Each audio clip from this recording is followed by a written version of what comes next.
"Sir, I don't have a father. Can you help me fix my bicycle?" the black girl asked the mechanic. And, "Hello everyone. Before we begin today's story, I have a small favor to ask. Please hit subscribe and turn on the notification bell so you never miss our channel's new videos. It's quick, free, and the best way to support us in bringing you more dramatic stories. Your support means the world to us. Where are you watching from? Drop your city or country in the comments below. Thank you very much." It was a cold and dreary Saturday morning when young Maya stood at the corner of Oak Street, the wind biting at her face, carrying with it the scent of rain. Her eyes were fixed on the small, old bicycle in front of the mechanic's shop, its tires flat, the chain rusty from years of disuse. Her mother had always told her that no matter how difficult things got, she must keep her head up, and this moment was no different. Maya had no father to ask for help, and money for repairs was something she didn't have. But she had a need that couldn't wait. With a deep breath, she approached the mechanic's shop, the sounds of a busy city street filling the air around her. She hesitated for a moment, not sure how she would be received, but then she walked up to the door and gently pushed it open. Inside, the shop was warm, filled with the scent of motor oil and the sound of tools clanking. The mechanic, a tall man in his mid-30s with a grease-stained apron, looked up from the workbench. His face was rough, but his eyes softened when he saw her standing there. She was just a little girl, no more than 8, with a worn-out jacket and shoes that had seen better days.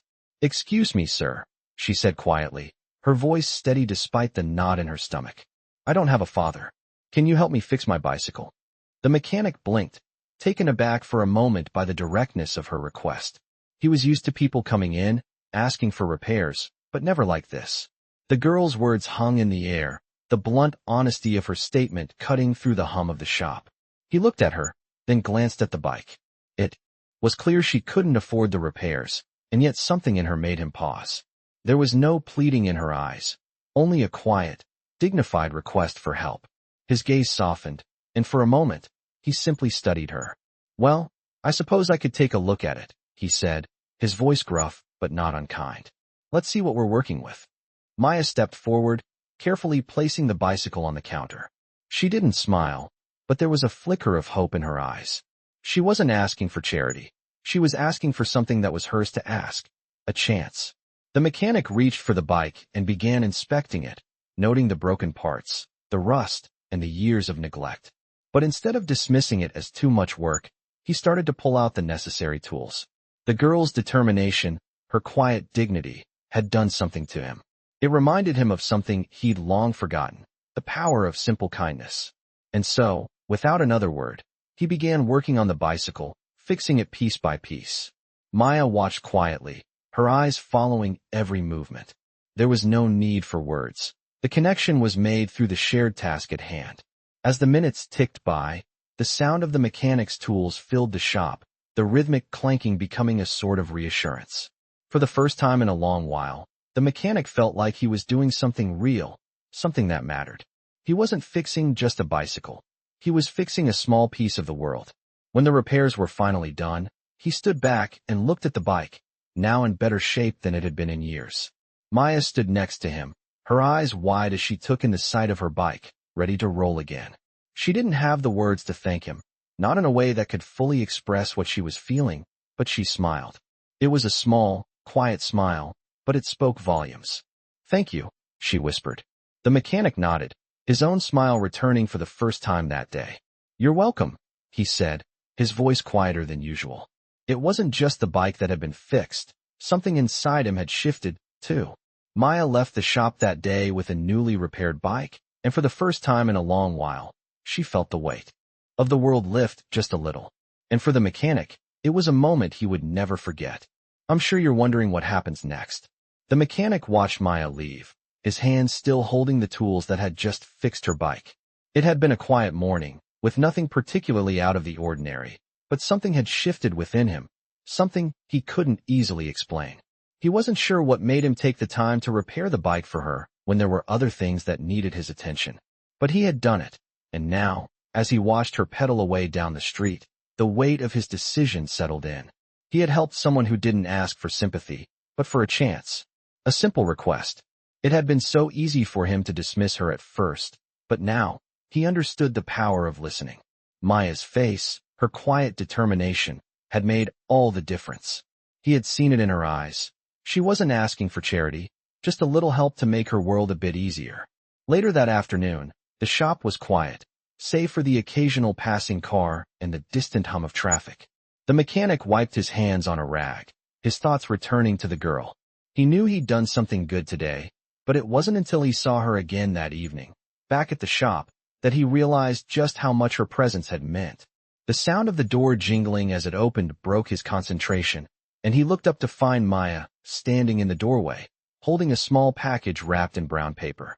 She walked up to the counter slowly, her small figure framed by the fading daylight behind her. "I wanted to thank you," she said softly, her voice steady but full of gratitude. "I know you didn't have to fix my bike, but you did. I don't have much to give, but I wanted to give you this." She placed the package on the counter, her hands trembling slightly. The mechanic raised an eyebrow, a little surprised at her gesture. He hadn't expected anything in return. He hadn't even thought about it. His eyes softened as he looked at her. "You didn't need to do this," he said, his voice kind but firm. "I didn't fix it for thanks. I did it because it was the right thing to do." Maya's lips pressed into a small smile, her eyes gleaming with a quiet understanding that he hadn't expected from someone her age. "I know," she replied, her eyes searching his face, trying to understand the complexity of the moment. "But still, it felt like you cared, and I wanted to show that I appreciate it. My mom always says that people who care should be shown gratitude, no matter how small." She paused for a moment before continuing, her voice barely above a whisper. "Thank you for seeing me, for not just seeing a little girl, but someone who's trying to make things right." The mechanic felt something stir inside him. He had helped her, yes, but what really struck him was her words. It wasn't just about fixing a bicycle. It was about seeing someone for who they truly were, not for what they lacked. He didn't know why, but there was something about Maya that made him want to be a better person. She wasn't looking for pity or handouts. She was just a little girl trying to make her way in the world. And her small act of kindness, the simple gift she had brought him, had made him realize something he had been overlooking for far too long. "You're welcome, Maya," he said, his voice thick with emotion he hadn't expected. "And I want you to know that if you ever need anything, don't hesitate to come back. I'll be here." Maya's eyes widened slightly, and for a moment, she just stood there, taking in his words. Then, as if on impulse, she threw her arms around him in a quick but heartfelt hug. It was so unexpected that it took him a moment to register what had just happened. But when he did, he couldn't help but feel a warmth spread through him that he hadn't felt in years. Maya pulled away after a moment, her cheeks slightly flushed with embarrassment. She looked up at him and smiled shyly. "I have to go now," she said, her voice steady again. "But I'll remember what you did. And I'll keep trying to be better, too." With that, she turned and walked out of the shop, the door jingling as she stepped into the evening air. The mechanic watched her go, his heart a little lighter than it had been before. For the first time in a long time, he felt like he was part of something bigger than just fixing bikes. He was part of a community, of people helping people, no matter how small the act. That night, as he closed the shop and locked the door behind him, the mechanic found himself thinking about Maya again. He wondered where she would go, what her life would be like. He had no idea, but one thing was clear, she had made an impact on him. And for the first time in a long time, he felt like he had made an impact on her as well. As he drove home through the quiet streets, the sound of the engine humming softly beneath him, the mechanic realized something important. Kindness, no matter how small, could change a person's life. Maya had shown him that, and he would carry that lesson with him, every day, for the rest of his life. I felt a strange weight in the air when Maya returned to the mechanic's shop the next day. The sounds of the city were just as busy as they had been yesterday, but for some reason, everything seemed quieter when she walked through the door again. Her bicycle, now fixed, was resting against the corner of the shop. She had returned to pick it up, but there was something different about her today, something that made the mechanic pause as he turned to face her. Maya stood in the doorway, just like she had the day before, but this time, there was no small package in her hands, no words of thanks. Instead, there was just a look on her face that the mechanic couldn't quite place. Her eyes were bright, but there was a vulnerability in them that he hadn't seen before. "I came to ask you something," she said, her voice calm but hesitant. "You said I could come back if I needed help." "Well, I need help. It's about my mom." The mechanic's heart skipped a beat.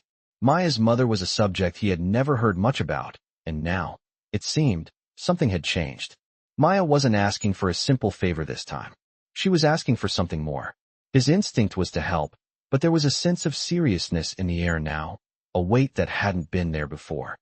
"What happened to your mom?" he asked, his voice soft but steady, careful not to pry too much, yet wanting to make sure she knew he was there to listen. "She's not doing well," Maya replied, her voice barely above a whisper. She's been sick for a while now, and I don't know how to fix it. We don't have much, and there are bills we can't pay. I don't want her to get worse." Her words hung in the air like a quiet cry for help, a cry that wasn't spoken aloud, but was loud enough to be heard. Maya wasn't used to asking for help. She had never needed to before. But now, standing before the mechanic, she felt the weight of the situation press down on her, and for the first time, she wasn't sure how to fix everything by herself. The mechanic felt a pang of sympathy in his chest. He had seen hard times before, but hearing Maya speak about her mother, the way she was struggling, hit him harder than he expected.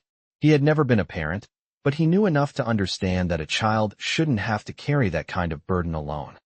"How long has she been sick?" he asked, his voice gentle, trying to offer comfort without overstepping. Maya looked down at her shoes, her fingers playing nervously with the strap of her worn-out bag. "A few months now. I've tried to take care of her, but I don't know how much longer I can do it. I keep going to school and doing what I can, but it feels like it's never enough." Maya's voice cracked slightly, and she quickly cleared her throat, looking back up at him. "I'm scared. I don't want to lose her."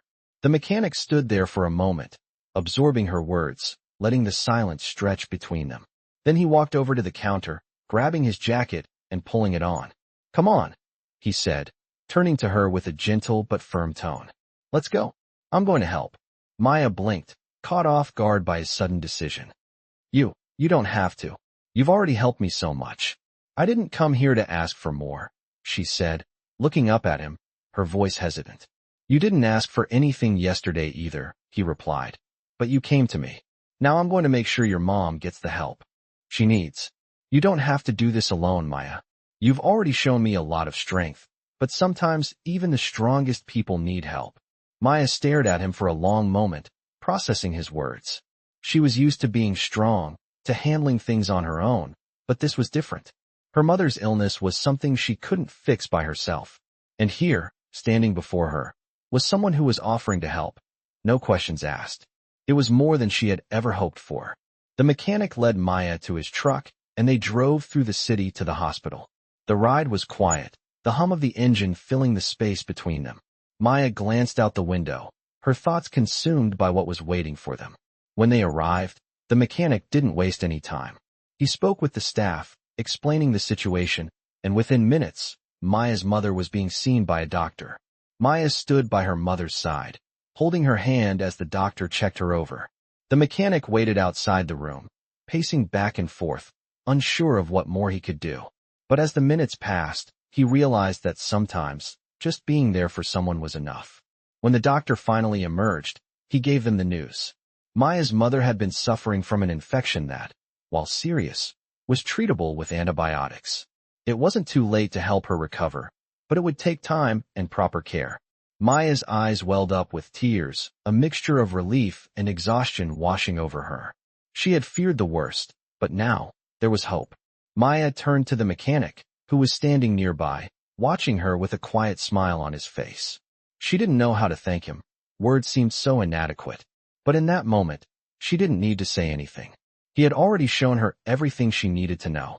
Sometimes, help came from the most unexpected places. And for Maya, that was enough. As they left the hospital, Maya couldn't help but feel a little lighter. She wasn't sure what the future held, but for the first time in a long while, she knew she wasn't alone. The mechanic had shown her that there was more to life than just surviving. It was about having people who cared, people who would step in when needed most. And as they drove back through the city, Maya's heart felt a little fuller than before. She knew things weren't perfect, but for the first time, she felt like she had a chance at a better life, with people who were willing to help her get there.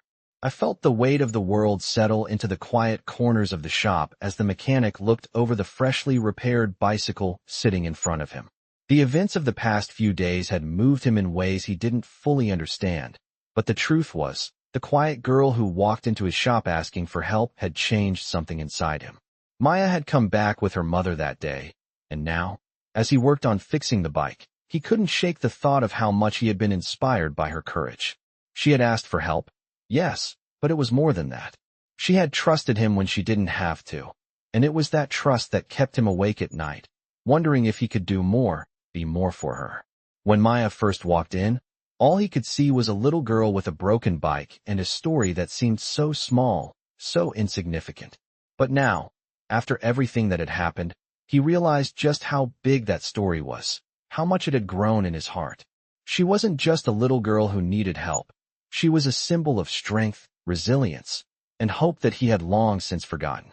The sound of the door jingled, and Maya stepped back into the shop, her face tired but with the same quiet determination that he had come to recognize. She wasn't asking for more. She just needed someone to listen, and he was willing to listen. "Can I talk to you for a second?" she asked, her voice low, almost unsure. Maya wasn't like the other kids who came in with their demands, their impatience.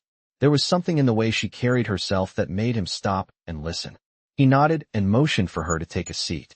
She sat down, her hands clasped tightly in her lap. The mechanic set his tools down, giving her his full attention, ready to hear whatever it was that she needed to say. "I wanted to thank you again," Maya began, her voice steady despite the vulnerability in her eyes. "And I wanted to ask you something. My mom, she's not getting better. The doctor said it could take weeks, and the medicine is expensive. I don't know what to do." Her words hung in the air, each syllable weighed down with a mix of fear and determination. She wasn't asking for sympathy. She wasn't asking for handouts. She was asking for something real, something that made her feel like she wasn't alone in this world. The mechanic listened carefully, his heart tightening as he thought about Maya's words. He had already done so much. He had fixed her bike, helped her when she needed it most.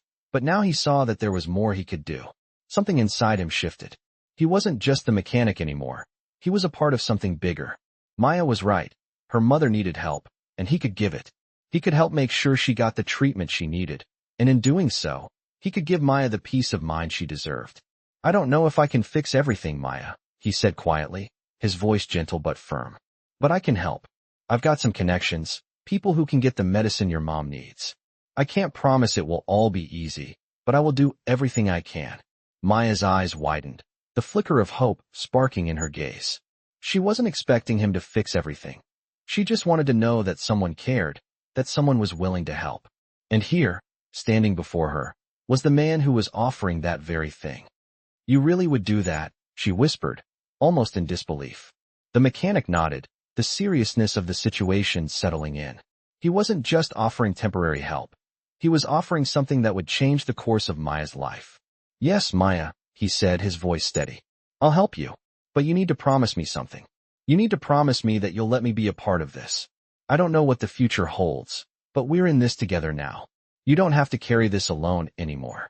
Maya looked at him, her lips trembling with emotion she had held in for far too long. She had been fighting alone for so long, trying to make things better for her mother, for herself. But now, someone was offering to help.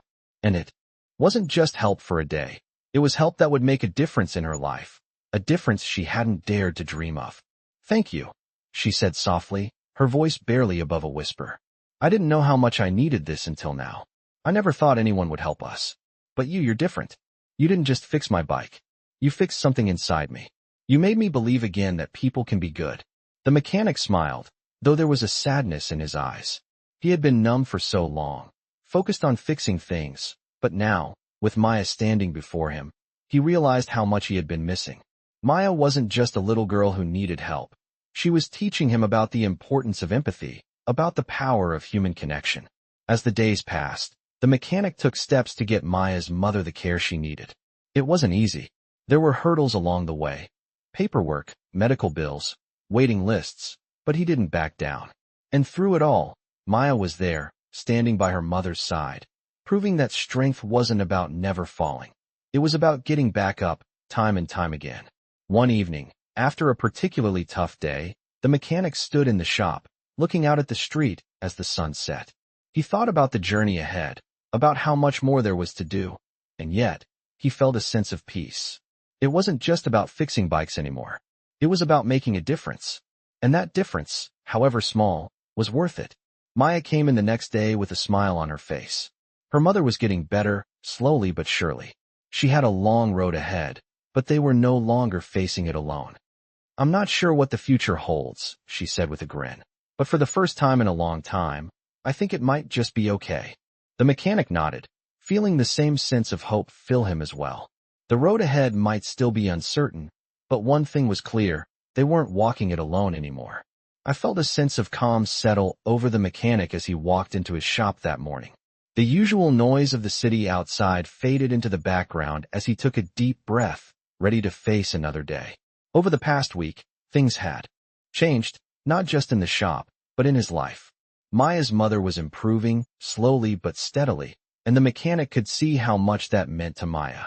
The girl had become a symbol of strength to him, a reminder of the importance of compassion and doing the right thing, even when it felt like a small act. But it was more than just fixing a bicycle or helping with medical bills.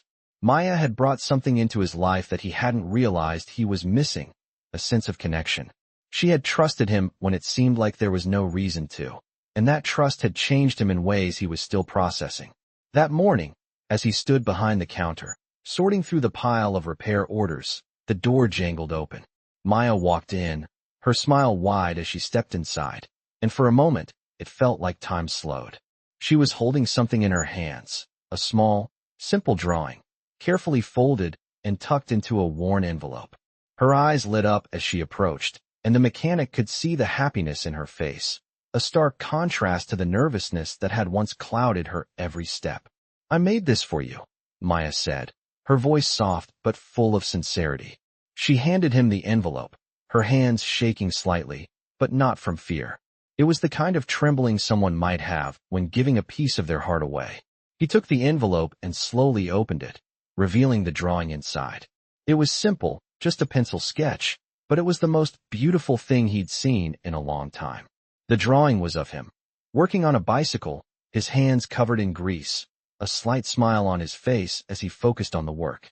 Maya had captured him in a way he didn't expect, a reminder of all the things he'd done, not just for her, but for others too. "This is really something," he said quietly, looking up at her. "You didn't have to do this, Maya." But Maya shook her head, her eyes steady as she looked back at him. "I wanted to," she said simply. "You've done so much for us. You didn't have to, but you did. You didn't just fix our bike or get my mom the help she needed. You made me feel like I wasn't alone, like someone cared. That's why I wanted to give you something back. I know it's not much, but it's all I could do." The mechanic felt something stir deep inside him. He had never expected to receive something in return for the help he'd given. He had simply done what felt right, what any decent person would do. But Maya's gesture, her simple, heartfelt drawing, touched him in a way he hadn't anticipated. It wasn't just the drawing itself, it was the meaning behind it. She had taken the time to acknowledge the small things he had done, things he didn't even think twice about. And in doing so, she had shown him something profound: how deeply acts of kindness could resonate. "It means more than you know," he said, his voice thick with emotion. "I didn't do it for thanks, but this means a lot. You've shown me something important, Maya. Something I needed to see." Maya smiled, the kind of smile that reached her eyes and made everything feel like it was going to be okay. "I'm glad you like it," she said, her voice still soft but warm. "It's just the truth. You're not just a mechanic to me. You're someone who helped change my life. And that's something I can never forget." The mechanic set the drawing down on the counter, his fingers lingering on the edges of the paper. He felt a deep sense of gratitude toward Maya, not just for the drawing, but for reminding him of something he had forgotten, a reminder that the little things mattered. Helping someone didn't always mean grand gestures. Sometimes, it meant taking the time to fix a broken bicycle, lending a hand when someone needed it, or offering a kind word when the world seemed too heavy. Maya had taught him that. As the day passed and the shop quieted down, the mechanic found himself thinking more and more about Maya. She had opened his eyes to something he had been missing for so long. It wasn't just the bike repairs or the medical assistance. It was the sense of community, the shared responsibility to care for each other. He realized that he had been running on autopilot, fixing bikes, and keeping to himself, but Maya had shown him the power of reaching out, of connecting with others. And for that, he would always be grateful. Later that week, Maya returned to the shop again, her mother in tow. She was smiling, looking healthier than she had the last time the mechanic had seen her. The woman's face had lost some of its weariness, and her eyes, though tired, held a new kind of hope. She had been able to rest, recover, and the mechanic could see how much of a difference it made. Maya had done what she said she would. She had helped her mother heal, and now it was time for her to move forward. "Thank you," Maya's mother said, her voice thick with emotion as she looked at the mechanic. "I don't think we could have done this without you." The mechanic smiled, shaking his head, but Maya spoke up before he could reply. "It wasn't just him, Mom," she said, her voice full of pride. "It was both of us. We're a team now, and we're stronger because of it." The mechanic nodded in agreement, feeling a sense of satisfaction that he hadn't felt in a long time. He had helped them both, but it was Maya who had taught him the real lesson. She had reminded him that no one has to face the challenges of life alone, and that sometimes just being there for someone can make all the difference. As Maya and her mother left the shop that day, the mechanic watched them go, his heart full. He wasn't just a mechanic anymore. He was a part of their story, a small but important part of their journey. And as he closed up the shop that evening, he knew one thing for certain. Life wasn't about fixing bikes or solving problems. It was about helping people find hope when they needed it most. I sat in the shop that afternoon, the quiet hum of the city outside only adding to the stillness inside. The mechanic's thoughts were preoccupied with everything that had happened over the past few weeks. Maya and her mother had changed things in ways he hadn't anticipated. He had always considered his job as simply fixing things, bikes, cars, and anything else that came his way. But now, with Maya in his life, everything felt different. It wasn't just about the repairs anymore. It was about the connections he had made, the way he'd become part of something much bigger than himself. He thought back to the first day Maya walked in, the way she asked for help with such quiet determination. He couldn't have known then how much that moment would impact him. Maya was a reminder of the strength that people could have, even when it seemed like they were all alone. And now, with her mother recovering and their lives slowly returning to normal, the mechanic found himself wondering how much more he could do, what other ways he could help. He wasn't sure, but one thing was clear, his life was no longer the same. Just as he was lost in his thoughts, the door jangled again.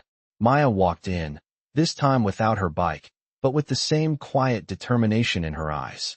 She seemed more confident than before, the shadows of worry that had once clouded her face now replaced with a softer expression.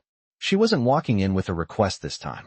This time, she was walking in to give something back.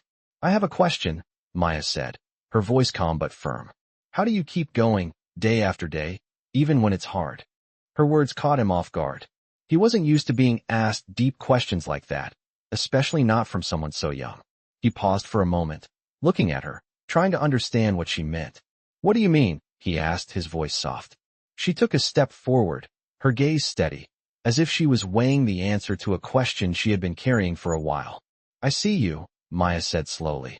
"I see how hard you work, how much you give, and I just wonder how you do it. How do you keep going when it seems like nothing ever changes?" Her question hit him deeper than he expected. He had never really thought about it in those terms. To him, work was just what he did, something he had always done. It wasn't something he questioned, it was just a part of life. But now, with Maya's simple question hanging in the air, he began to see it differently. "You just do what you can," he finally said, his voice a little rougher than he intended. "You keep going because there's always someone who needs you. If you stop, then who's going to help them?" Maya looked at him intently, as though processing his answer, and for a moment, the shop was completely silent. It wasn't uncomfortable silence, though. It was the kind of silence that felt meaningful, like two people connecting on a deeper level without needing to say much. "I think I understand," Maya said after a beat, her voice soft. "I've been thinking about what you said, about how we're not alone. I used to think I had to fix everything by myself, but now I know that we can't always do everything on our own. People help each other, and it makes everything feel more possible." The mechanic nodded, impressed by her insight. He had known that helping people was important, But hearing it from Maya, from someone so young, made him see it in a new light. She had always been wise beyond her years, but now she was becoming more than just a little girl asking for help. She was a reminder of the strength that lies in vulnerability, the power of letting others in. "You've come a long way, Maya," the mechanic said, his voice steady. "And you're right. We can't do it all alone. You've shown me that. And if there's ever anything you need, you know I'm here for you." She smiled at him, a genuine, warm smile that made him feel like he had done something good, something right. "Thank you," she said, her eyes shining. "I don't know if I could have made it this far without you." The mechanic watched her as she turned to leave, feeling a sense of pride that he hadn't expected to feel. He didn't need thanks. He didn't need recognition. Just knowing that he had made a difference in someone's life, especially Maya's, was more than enough. As the days went by, the mechanic found himself reflecting more on his interactions with Maya. He thought about how much she had taught him in such a short time. She had shown him that sometimes the smallest acts of kindness, things that felt insignificant in the moment, could change someone's life. He thought about how her strength had inspired him, how her trust in him had opened his eyes to what it really meant to help others. Maya had given him a new perspective on life, one that made him more aware of the people around him and the impact his actions had on them. One afternoon, a week later, the mechanic was working on a new repair when he heard the sound of footsteps approaching. He looked up to find Maya standing in the doorway again, this time with a large, homemade card in her hands. It was covered in drawings and bright colors, and on the front was a simple message: "Thank you for everything." The mechanic smiled as she handed him the card. "I made this for you," Maya said, her voice full of pride. "For everything you've done for me and my mom. I wanted you to know how much it means to us." The mechanic took the card, feeling a lump form in his throat. It wasn't just the card, it was the thought behind it, the gesture of kindness from a young girl who had already faced so much. It was more than he could have ever asked for. "Thank you, Maya," he said, his voice thick with emotion. "This means more than you know." She smiled, her eyes bright with a joy that seemed to radiate from her.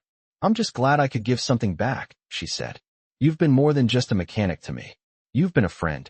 The mechanic nodded, feeling the weight of her words settle in his heart. And for the first time in a long time, he realized that the work he did, the repairs he made, were just a small part of what really mattered in life. It was the connections, the moments of kindness, that made all the difference. Maya left the shop that day, her heart lighter than it had been in weeks. She knew that things weren't perfect. There were still struggles ahead. But now, she knew that no matter what, she wasn't alone. And for the first time, she believed that everything was going to be okay. As the mechanic watched her walk down the street, he felt a sense of peace settle over him. Life wasn't just about fixing things, it was about being there for people, offering a helping hand when they needed it most. And in that moment, he knew that the small acts of kindness, the ones that often go unnoticed, were the ones that made the world a better place. I had no idea what was coming next, but as the mechanic stood at his workbench, wiping the grease off his hands, he felt an uneasy shift in the air. The shop was quiet, the light of the setting sun streaming in through the windows, but there was a nagging feeling in the back of his mind that something was changing. Maya had been coming by more often, not just for repairs, but to chat. Her mother's health had been steadily improving, and with that came a new light in Maya's eyes. She had begun to smile more, laugh more. The heaviness that had once clouded her seemed to lift with each passing day. But now, as he looked out the window, the familiar sound of the door jingling as it opened made his heart race a little faster. He wasn't expecting her this time. Maya was standing there, but this time there was no smile. Instead, there was a heaviness in her expression, a look he hadn't seen before. She didn't look tired, but there was something deeper, something more troubling behind her eyes. "I need to talk to you," she said, her voice quieter than usual. The mechanic noticed immediately that something was off. She wasn't her usual self. There was a burden she carried now, one that she hadn't shared before. "Of course," he said, motioning for her to come in. Maya stepped forward, the door closing behind her with a soft thud. She paused for a moment, as if gathering her thoughts, and then, without warning, she spoke again. "I don't know what to do," she said, her words coming out in a rush, as if she had been holding them in for a long time. "My mom, she's getting better, but there's more going on." I didn't want to say anything before, but I think you should know. We don't have a home anymore." The words hung in the air like a cloud, and for a moment, the mechanic didn't know how to respond. He looked at her, trying to process what she had just said. Maya had never asked for much. She had always been self-sufficient, a quiet, strong girl who had never burdened others with her problems. But now, she was laying her heart bare in front of him. "What do you mean? What happened?" he asked, his voice soft but concerned. Maya's eyes shifted away for a moment, her gaze falling to the floor as she tried to find the right words. It was clear she was struggling, but there was a strength in her that he admired. "It's my mom's condition. We've been staying with some family friends. But it's not working out anymore. They said they can't keep helping us, and I don't know where else to go." Maya's voice faltered slightly, but she regained her composure quickly. "I don't want to be a burden, but I can't keep pretending everything's okay. I can't do it alone." The mechanic felt a pang of sympathy, and it hit him harder than he expected. He had seen Maya's strength, her ability to keep going no matter how difficult things got. But now, with this revelation, he realized just how much she had been carrying on her shoulders without asking for help. He didn't say anything at first. The weight of her words hung in the air between them, and for a moment, he just watched her, his mind racing. Then, without thinking, he spoke, his voice firm, steady. "You're not alone, Maya. You and your mom have a place here. You don't have to go anywhere else. I'll make sure you're both taken care of." Maya looked up at him, her eyes wide with surprise, and something else. Hope, maybe. She wasn't expecting him to offer a solution so easily, and neither was he. But once the words were out, he realized he meant them completely. He would do whatever it took to make sure they didn't end up on the streets. Maya stood there for a moment, processing what he had said. She hadn't expected this. She didn't know how to respond at first. For so long, she had been fighting on her own, trying to solve everything by herself. And now, this man, a man who had started out as just a mechanic, was offering her something she hadn't even known she needed: support. I don't know what to say," she said, her voice breaking slightly. "I never wanted to put anyone else in this position, but I don't know what to do anymore." Her shoulders seemed to sag under the weight of her words, but she quickly straightened up again, pulling herself together. "Thank you," she whispered, her voice full of gratitude and relief. The mechanic smiled, a small, reassuring smile, and stepped closer to her. "You don't need to thank me. You and your mom are family now. I don't care about the circumstances, Maya. What matters is that you both have a place to stay, a place where you'll be safe. We'll figure this out together." He placed a hand on her shoulder, the gesture simple but full of meaning. Maya nodded, her face still slightly flushed with the weight of everything she had just shared. In the days that followed, things began to change for both Maya and her mother. The mechanic made sure they had a place to stay, and with some help from his contacts, he made arrangements for their situation to improve. It wasn't perfect, but it was a start. Maya began to feel a sense of relief she hadn't felt in months. She wasn't alone anymore, and neither was her mom. But despite the small victories, the road ahead was still uncertain. The mechanic knew this wasn't a quick fix. There were still challenges, still obstacles to overcome. But for the first time in a long time, he felt like he was part of something that truly mattered. It wasn't about fixing bikes or doing favors. It was about making a difference in people's lives, about showing up when it counted most. Maya and her mom weren't just grateful, they were determined. And that determination was something the mechanic would never forget. It was a reminder that no matter how tough life got, there was always a way forward, especially when you had people who cared about you. As Maya continued to visit the shop, she found herself learning from the mechanic, not just about bikes, but about life. He had shown her the power of kindness, the importance of never giving up, and the strength that comes from asking for help. And though their journey was far from over, Maya knew one thing for sure. She had found something more important than just a repaired bike or a place to stay. She had found a new family. And as for the mechanic, he learned that sometimes, the things that seemed the smallest, offering a place to stay, lending a hand, were the things that made all the difference. I could feel the tension building that morning, the kind that quietly slips into the space between the mundane and the extraordinary. The mechanic stood by the workbench, the hum of the shop around him like a background track to his thoughts. Maya and her mom had settled into a new routine, a sense of normalcy creeping back into their lives. But things were starting to change again, And this time, it wasn't just the steady march of time that made him uneasy. It was the realization that the life he had been leading, the one focused solely on fixing things, was no longer enough. There was more to be done. There had to be more. Maya had become more than just a girl who needed help. She had become a reminder of what it meant to truly live with purpose, with connection. And now, with her mother stable, but still fragile, the mechanic felt the pull of something greater than himself. He couldn't keep standing by and just fixing broken bikes. He had to do more, not just for them, but for everyone who might need him. It was the feeling that had been gnawing at him for days, and today, it finally came to a head. It started when the door opened, jarring the silence in the shop. Maya walked in, her shoulders slightly hunched, but her face was calmer than the last time he had seen her. She had a strength to her now, a quiet dignity that made her seem much older than her years. She wasn't carrying her usual anxious energy. Instead, there was something else in her eyes, something that told him this was more than just another visit. "I need to talk to you," she said, her voice calm but determined. "It's about my mom." The mechanic looked up, wiping his hands on a rag, instantly sensing the gravity of her tone. His heart skipped a beat. He couldn't shake the feeling that the world was shifting under their feet. Everything had been stable for a while now, but the air around them felt charged, as if something was about to change again. "What's going on?" he asked, his voice steady, though the knot in his stomach told him there was more to this than just a simple update. Maya took a deep breath, her eyes flicking toward the floor as she gathered her thoughts. He noticed the small tremor in her hands and immediately stepped forward, his instincts telling him to be ready for whatever came next. It's not about her health," Maya said slowly. "It's about where we're living. The place you helped us with, it's not working out anymore. We can't stay there much longer."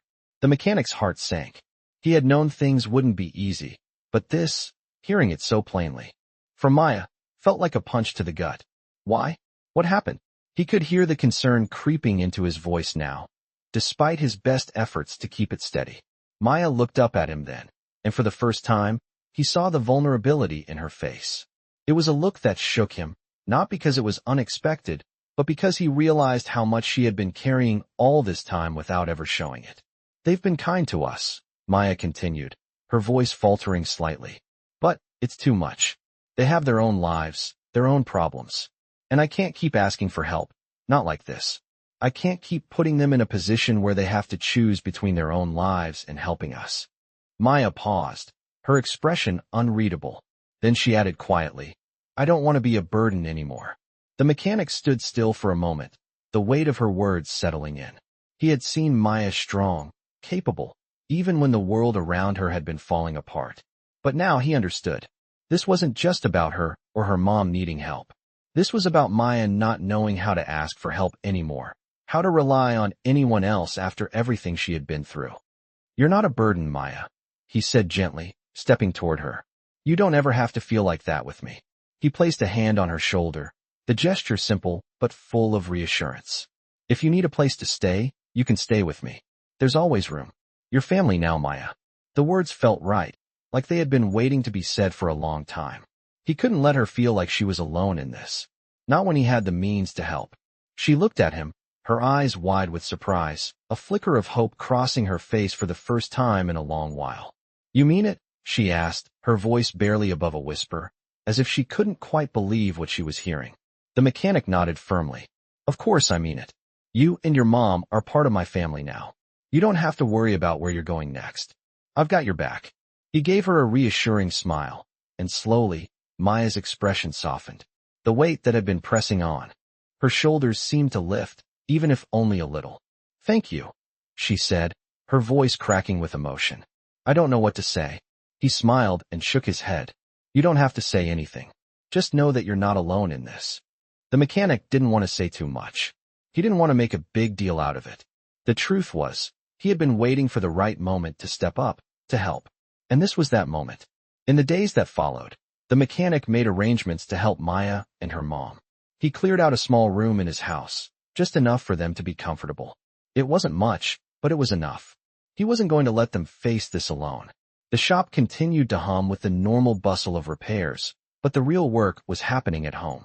He was giving Maya and her mom a chance to heal, to find stability in a world that had given them nothing but hardship. It was the least he could do.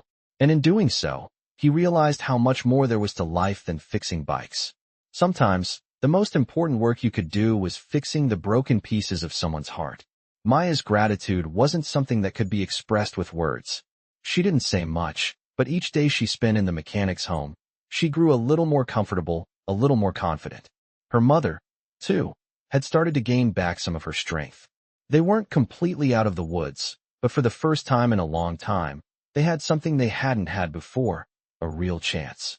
As the days turned into weeks, the mechanic found himself reflecting on how much had changed in such a short time.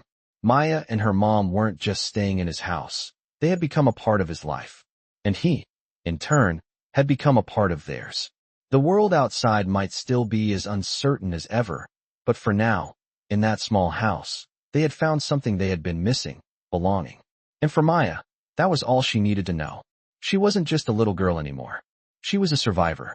And she knew, with everything in her, that she could face whatever came next, because now, she didn't have to do it alone. I didn't know it would happen this way, but the mechanic could feel the weight of it all as he stood at the door of his house that evening. It had been a week since he had opened his home to Maya and her mother, and things had been settling into a new routine. The initial shock of change had worn off, and now, it was becoming clear that this new reality was taking shape in ways he hadn't fully anticipated. Maya and her mom were adapting, little by little. Maya had taken on a new role, not just as the girl who needed help, but as a steady presence in the household. She was helping around the house, doing what she could to ease the burden. Her mother, though still recovering, was slowly regaining some of her strength. It wasn't easy, but it was progress. It was a far cry from the days when the mechanic had only known them as strangers, and now they were family. Yet, even with all the progress, the mechanic couldn't shake the feeling that something was still looming. That feeling had intensified over the past few days. He hadn't said anything to Maya yet, but he had noticed the tension in the air. It wasn't coming from her. It was something he could sense from the outside world, something he knew was creeping closer to them. The mechanic wasn't sure how, but he could feel that something was about to change again. It happened one afternoon when Maya came into the shop, her usual calm replaced by something that looked like worry. The door jangled as she stepped inside, and her eyes immediately found his. For a moment, she didn't speak, just stood there, holding onto a small piece of paper that she had crumpled slightly in her hand. The mechanic's heart sank. He had known this was coming, but he wasn't ready to face it just yet. "I need your help," Maya said quietly, her voice not quite a whisper but soft enough to show the vulnerability beneath it. "It's about my mom. I don't know what to do anymore." The mechanic set his tools down and walked toward her, concern settling in. Maya wasn't one to ask for help often, but when she did, it was clear that something was serious. "What's happened?" he asked gently, trying to keep his voice steady despite the dread he felt building in his chest. Maya hesitated before unfolding the paper she was holding. It was a letter from the landlord of the house they were staying in, and the mechanic could already tell what it meant. Maya didn't need to explain the words. They were written all over her face. "They're evicting us," Maya said, her voice trembling. "They gave us a month to leave. I don't know where we're supposed to go. We can't afford anything else, and I don't want to keep bothering anyone. I know I've asked too much already." She looked down at the paper in her hands, as if it was too much for her to hold on to. The mechanic reached out, taking the paper from her, his mind already working, already thinking of solutions. This wasn't just about helping them with a roof over their heads anymore. This was about something bigger, something that would require more than just offering a place to stay. "Maya, you and your mom are not going anywhere," he said, his voice firm. Maya looked up at him, confusion and hope flickering in her eyes. He saw that she was processing his words, but didn't fully understand the depth of his promise. "I've got a plan," he continued, placing the letter on the counter. "We're not going to let this happen. I'll take care of it. You're not alone in this. You haven't been for a while now, and I'm not going to let you be now." His words hung in the air for a moment as Maya searched his face for any sign that he wasn't serious. She had trusted him before, but this was different. This wasn't just about her mom getting better or a place to stay. This was about something deeper, something she wasn't sure she could ask for.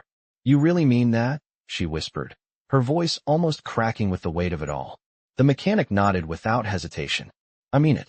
I'll figure this out. You and your mom deserve to be safe, and I'm going to make sure that happens. Maya's eyes filled with tears, but she didn't cry. She simply nodded, the silent gratitude in her gaze more powerful than any words could express. The mechanic could see how much this meant to her, how much she had carried on her own shoulders before coming to him. But now, that burden wasn't hers to carry alone anymore. That night, the mechanic worked late, contacting every possible resource he had. He called lawyers, talked to housing organizations, and reached out to his network for help. He wasn't going to let them fall through the cracks, not when he had the ability to fight for them. He wasn't just a mechanic, not anymore. He was something more to them, a protector, a support system. And he was going to keep fighting until Maya and her mom had what they deserved. The following days were a blur of phone calls and meetings. Maya and her mom had no idea how much the mechanic was doing behind the scenes, but they could see the results. The landlord had agreed to extend their stay for another month, giving them some breathing room, but it wasn't enough. The mechanic knew it was only a temporary fix. He needed something more long-term, something that would give them stability. It was when the mechanic received a call from a local charity that everything started to fall into place. They offered him a small but affordable apartment just a few blocks away from his shop, a place where Maya and her mom could start fresh. It wasn't much, but it was a start. It would give them a place to call their own, a place that would be theirs, not someone else's temporary kindness. When the mechanic presented the offer to Maya and her mom, they were overwhelmed. Maya's mother couldn't believe it at first. She had been so used to uncertainty that she couldn't imagine anything being stable.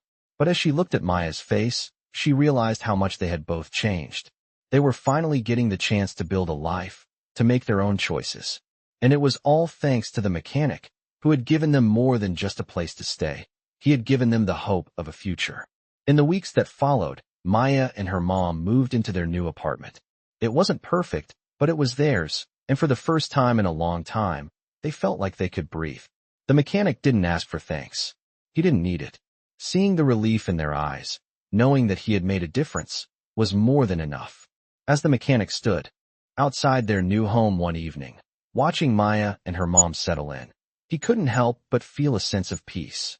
This wasn't just about fixing broken things. It was about making sure people had the chance to be whole again. Maya waved from the door, a smile on her face that he would never forget. And for the first time in a long time, the mechanic realized that the smallest acts of kindness could change a life forever. I stood outside Maya and her mom's new apartment, watching them move in with a sense of quiet pride. The place wasn't much, but it was theirs. It had been a whirlwind since that first moment Maya had walked into the shop, her quiet voice asking for help, and now, standing here, everything had changed. The mechanic couldn't help but think back to how much Maya had grown since then. She was no longer the shy girl asking for help to fix her bike. She had become a force in her own right. It was amazing to see the transformation in her, but even more so to see how much she had given back, not just to him, but to herself. Her mom was in better health, still recovering, but stronger every day.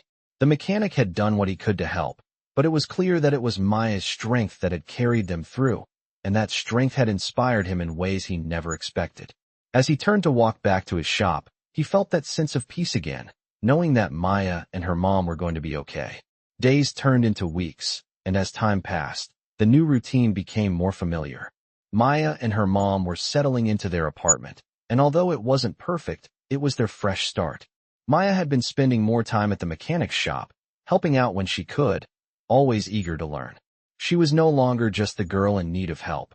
She was becoming a capable young woman who wanted to give back as much as she could. The mechanic watched her with a sense of admiration.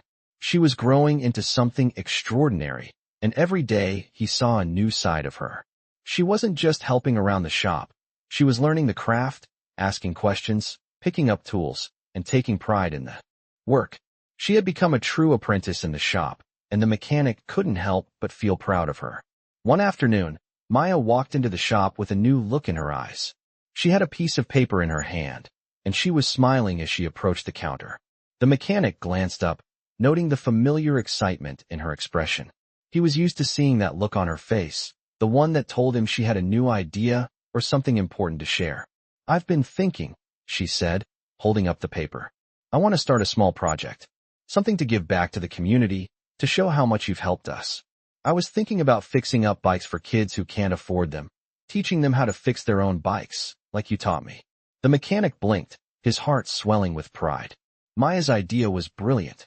It was more than just a way to give back. It was a way to pass on what she had learned, to make sure that the help she had received would ripple out into the world. "That's a great idea," the mechanic said, his voice thick with emotion. "You're really going to do this, huh?" Maya nodded, her eyes shining. "I think it's the right thing to do. You showed me how one small act of kindness can change everything. I want to do the same for others." Her words were simple, but they carried a weight that was impossible to ignore. The mechanic had always believed in the power of small acts of kindness, but hearing Maya speak about it with such conviction made him realize just how far that ripple could go. Over the next few weeks, Maya worked tirelessly to put her plan into action. She started gathering old bikes from people in the community who were willing to donate them. She found a few kids who were interested in learning how to fix their bikes, and before long, the small project began to grow. The mechanic helped her get started, offering advice when she needed it, and teaching her more about the intricacies of bike repairs. He watched with a sense of awe as she took the lead, organizing the project and making sure every detail was perfect. The community came together in ways they hadn't before. People donated bikes, tools, and time. It wasn't just Maya's project anymore. It had become something much bigger, a way for the community to come together and help one another. The mechanic couldn't believe how quickly things had changed. Just a few months ago, he had been a quiet man, focused on his shop and nothing else. He had never thought he could make a difference in anyone's life, but now, with Maya leading this project, he realized just how much impact he could have. He had started something with the simplest of acts, fixing a bike for a girl who needed help. And now, Maya was passing that help along to others, creating a ripple effect that he never expected. One afternoon, after another successful bike repair event for the kids in the community, Maya approached the mechanic with a smile that lit up her entire face. "We did it," she said. "We really did it. We've helped more kids than I could have ever imagined. This project, it's changing lives." The mechanic smiled, proud of everything they had accomplished together. "You did it, Maya," he said. "You turned a simple idea into something incredible. You've made a real difference, and I couldn't be prouder." Maya's smile grew wider as she looked at him. "I couldn't have done it without you," she said. "You showed me how to believe in myself, and now I'm showing others how to believe in themselves too." The mechanic didn't know what to say. Maya's words meant more to him than he could express. She had become someone he looked up to, someone who had turned a difficult situation into something positive and impactful. He realized then that what he had done for her had changed his life too. The work he did in his shop wasn't just about fixing broken bikes. It was about fixing broken lives. And in helping Maya, he had helped himself as well. The ripple effect that started with one small act of kindness had blossomed into something much bigger. And for the first time in his life, the mechanic felt that he had truly found his purpose. Maya and the mechanic stood together in the shop that day, surrounded by the bikes they had repaired, the kids who were learning, and the community that had come together to support them. It wasn't just about bikes anymore.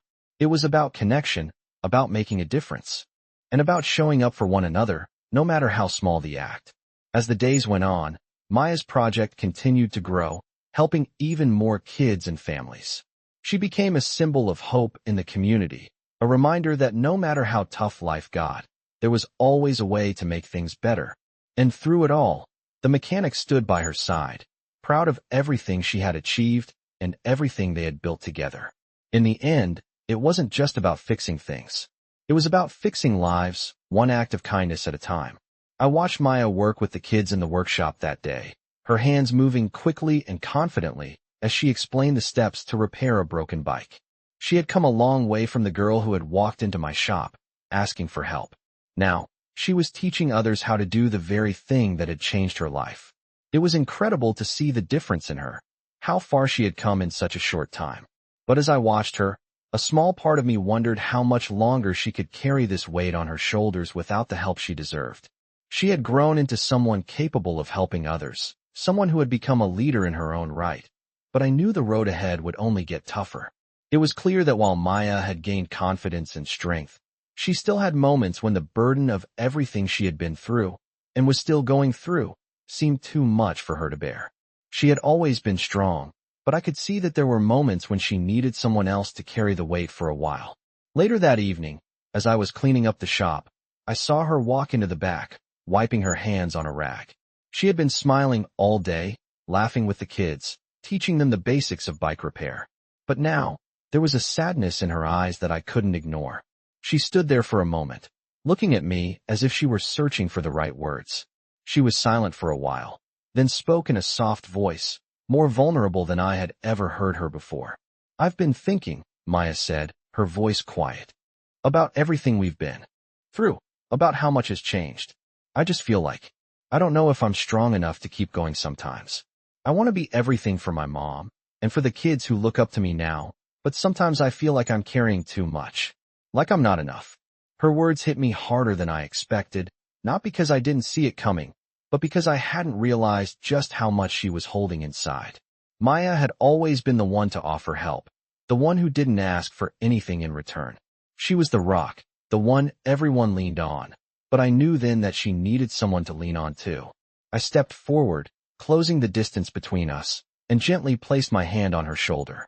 She looked up at me, and for the first time, I could see the exhaustion in her eyes.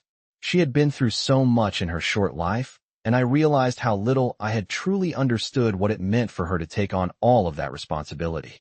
"Maya," I said, my voice soft but firm, "you don't have to carry this on your own. I'm here. You've done so much for everyone around you, but it's okay to need help too. You don't have to be everything for everyone. It's not a burden you have to bear alone." She shook her head, a faint smile tugging at the corners of her mouth, but the sadness in her eyes didn't disappear. "I know you're right," she said, her voice barely a whisper. "I just don't want to disappoint anyone, especially my mom. I promised her that I'd take care of her, that I'd make things better, but sometimes I wonder if I'm doing enough." Her voice cracked slightly, and I could tell that her vulnerability, the kind she never allowed anyone to see, was starting to break through. "Maya," I said again, more gently this time, "you're already doing more than enough. You've given so much, and it's okay to let someone else help you now. You don't have to be perfect. No one is. You're human, and that's enough." She didn't say anything right away, but I could see her processing my words, the weight of them sinking in. It was a lot to take in, but I could tell she was starting to believe it. The walls she had built up around herself for so long were beginning to crack, and I was glad to be the one to help her tear them down. Over the next few days, Maya seemed different. She was still the same hard-working, determined young woman, but there was a lightness to her now, a sense of relief that had been absent before. She wasn't as tightly wound, and I could tell that she was finally starting to understand that she didn't have to do it all on her own. It wasn't easy for her to let go of that need to be the strong one, but I saw her starting to ask for help when she needed it, starting to take breaks, starting to be kinder to herself. One afternoon, as we worked together in the shop, Maya looked up from the bike she was repairing and smiled. It wasn't a forced smile or one of those smiles she put on for others. It was genuine. She was finally at peace with herself, at least for now. "I've been thinking," she said, "I want to keep doing this, helping people, teaching them how to fix bikes. But I think I want to do more. I don't want to just fix bikes. I want to fix things for people who feel like they don't have a chance. I want to give them a shot, just like you gave me."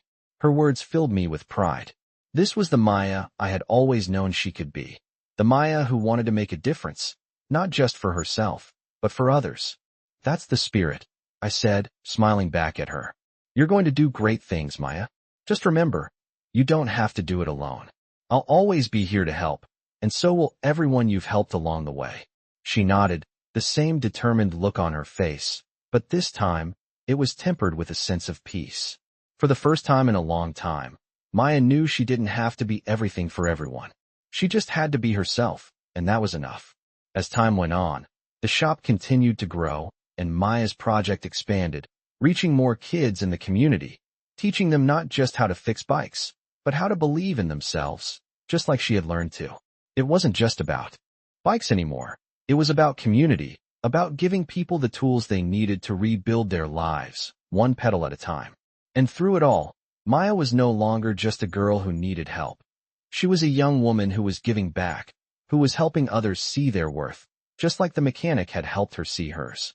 And as Maya stood in front of a group of kids, showing them how to repair their bikes, I realized that everything we had worked for, everything we had built, had been worth it. Maya had grown into someone extraordinary, someone who would continue to inspire others for years to come. It was no longer just about fixing things. It was about fixing lives, one act of kindness at a time. I watched Maya work in the shop, the tools in her hands moving with a confidence she hadn't had a few months ago. She was no longer just the girl who had walked into my workshop with a broken bike and a quiet voice asking for help. She had become the girl who fixed things, who shared her knowledge, who gave back to others in the same way she had received. It was incredible to see how far she had come, how much she had transformed, and I couldn't help but feel proud of everything she had accomplished. But even as I stood there, watching her, I couldn't shake the feeling that something was coming. Something beyond the everyday repairs, beyond the projects Maya had taken on with such passion.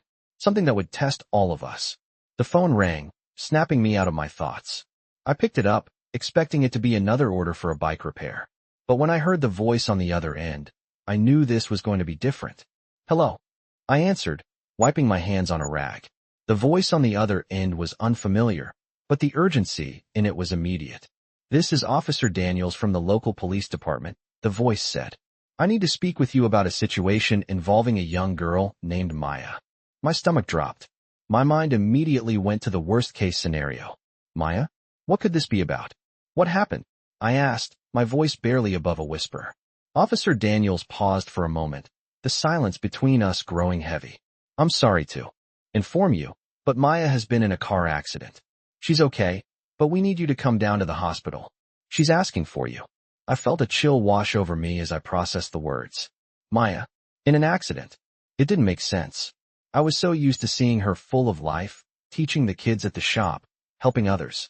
I couldn't imagine her in any kind of danger. "I'll be there as soon as I can," I said, hanging up the phone. I grabbed my keys, my hands shaking slightly as I rushed out of the shop.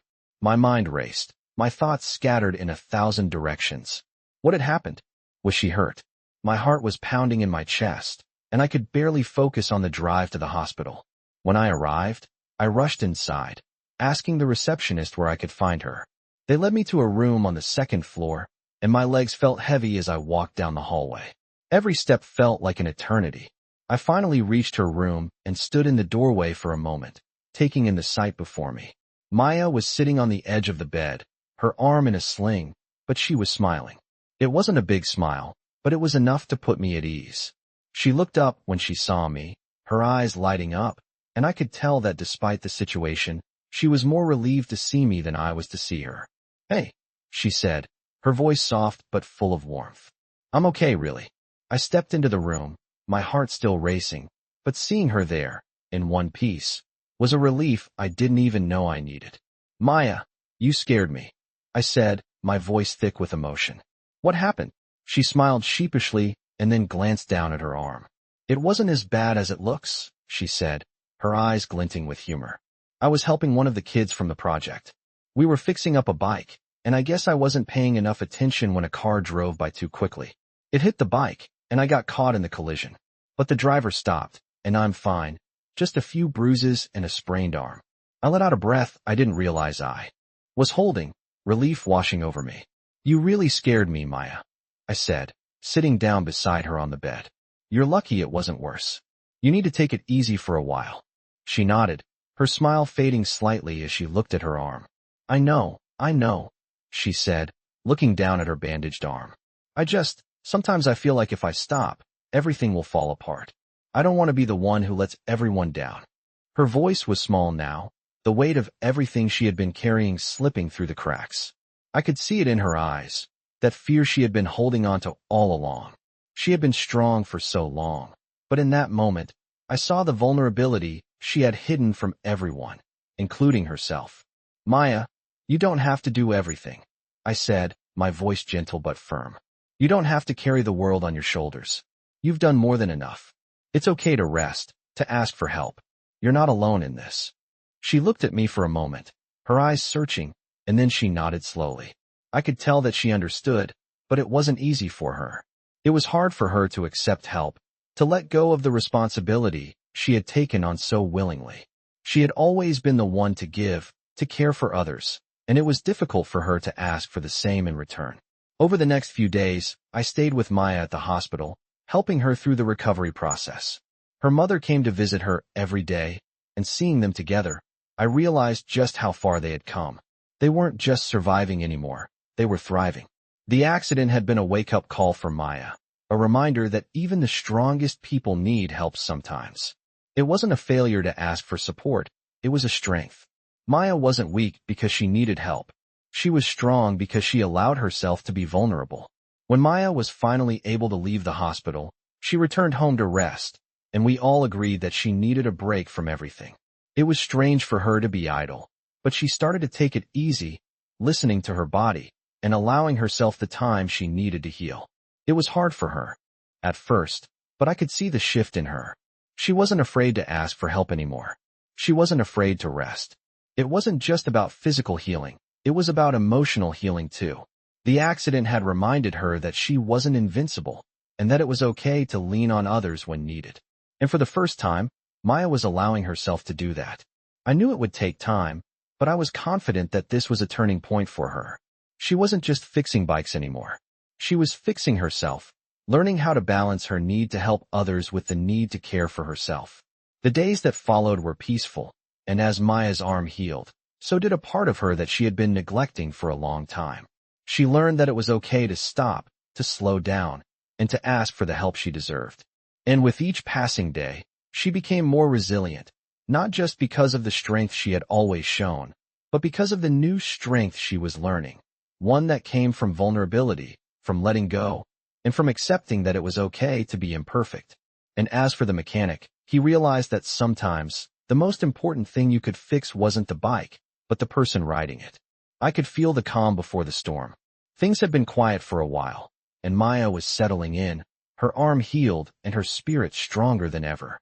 The shop was running smoothly, and Maya's project was growing, helping more kids and families than she had ever imagined. It felt like things were finally falling into place, and for the first time in a long time, everything seemed right. But then, one morning, as I was opening up the shop, I noticed something out of place. There was a strange car parked in front of the shop, a black sedan that looked out of place in the neighborhood. My instincts immediately went on high alert. Something about it felt wrong. As I moved closer to the door, I saw the figure of a man standing just inside, his back to me. He was tall, wearing a suit that looked far too expensive for a place like this. He turned around as I walked in, and for a moment, I froze.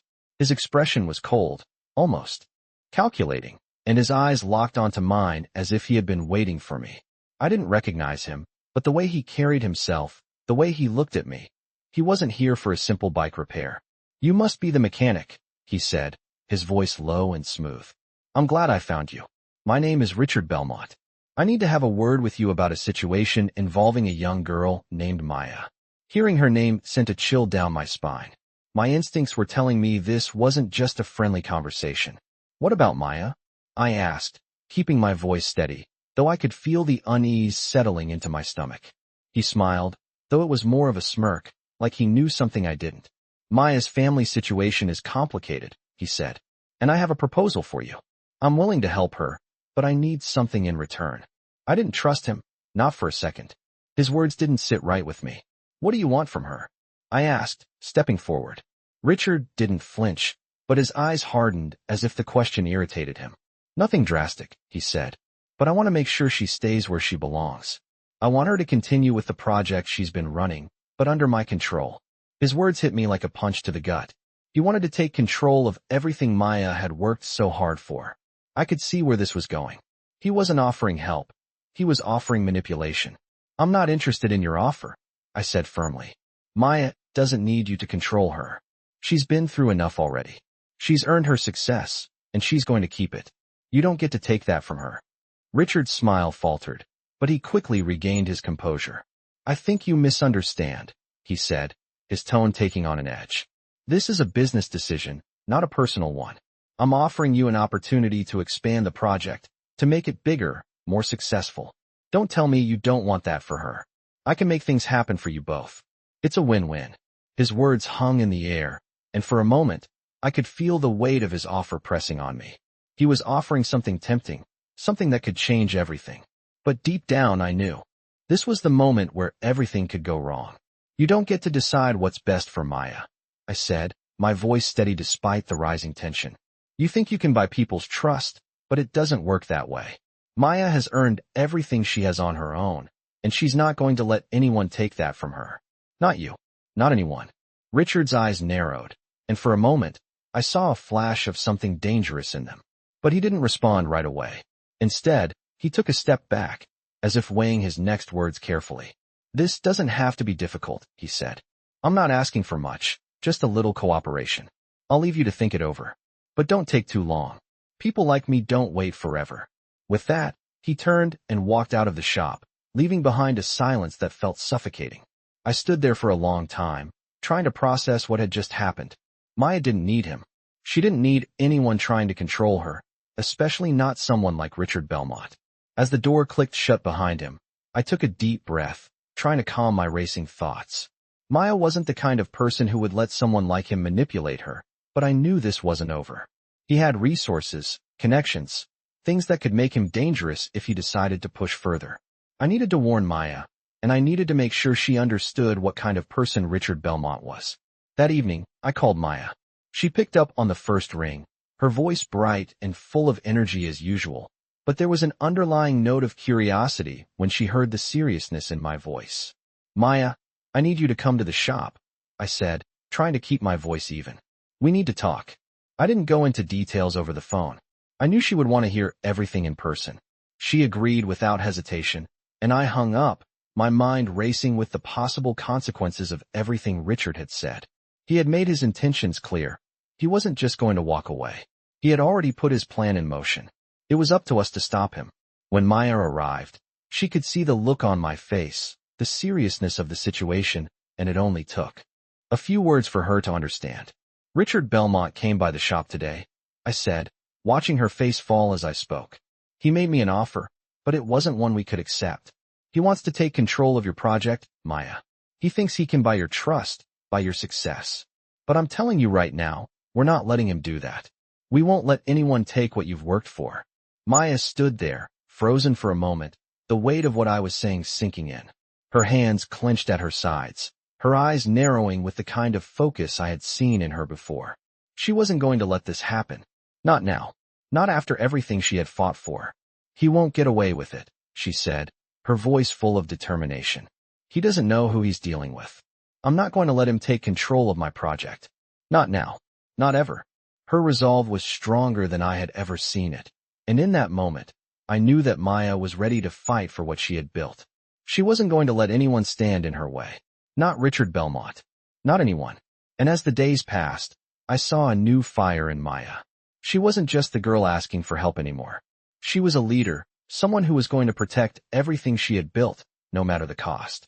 Richard Belmont might have thought he could control her, but he had underestimated her. And together, we were going to show him just how wrong he was.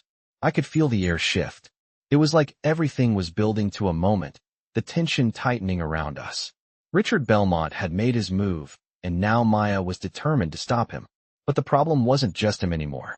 It was what he represented. The threat of losing everything she had fought so hard to build.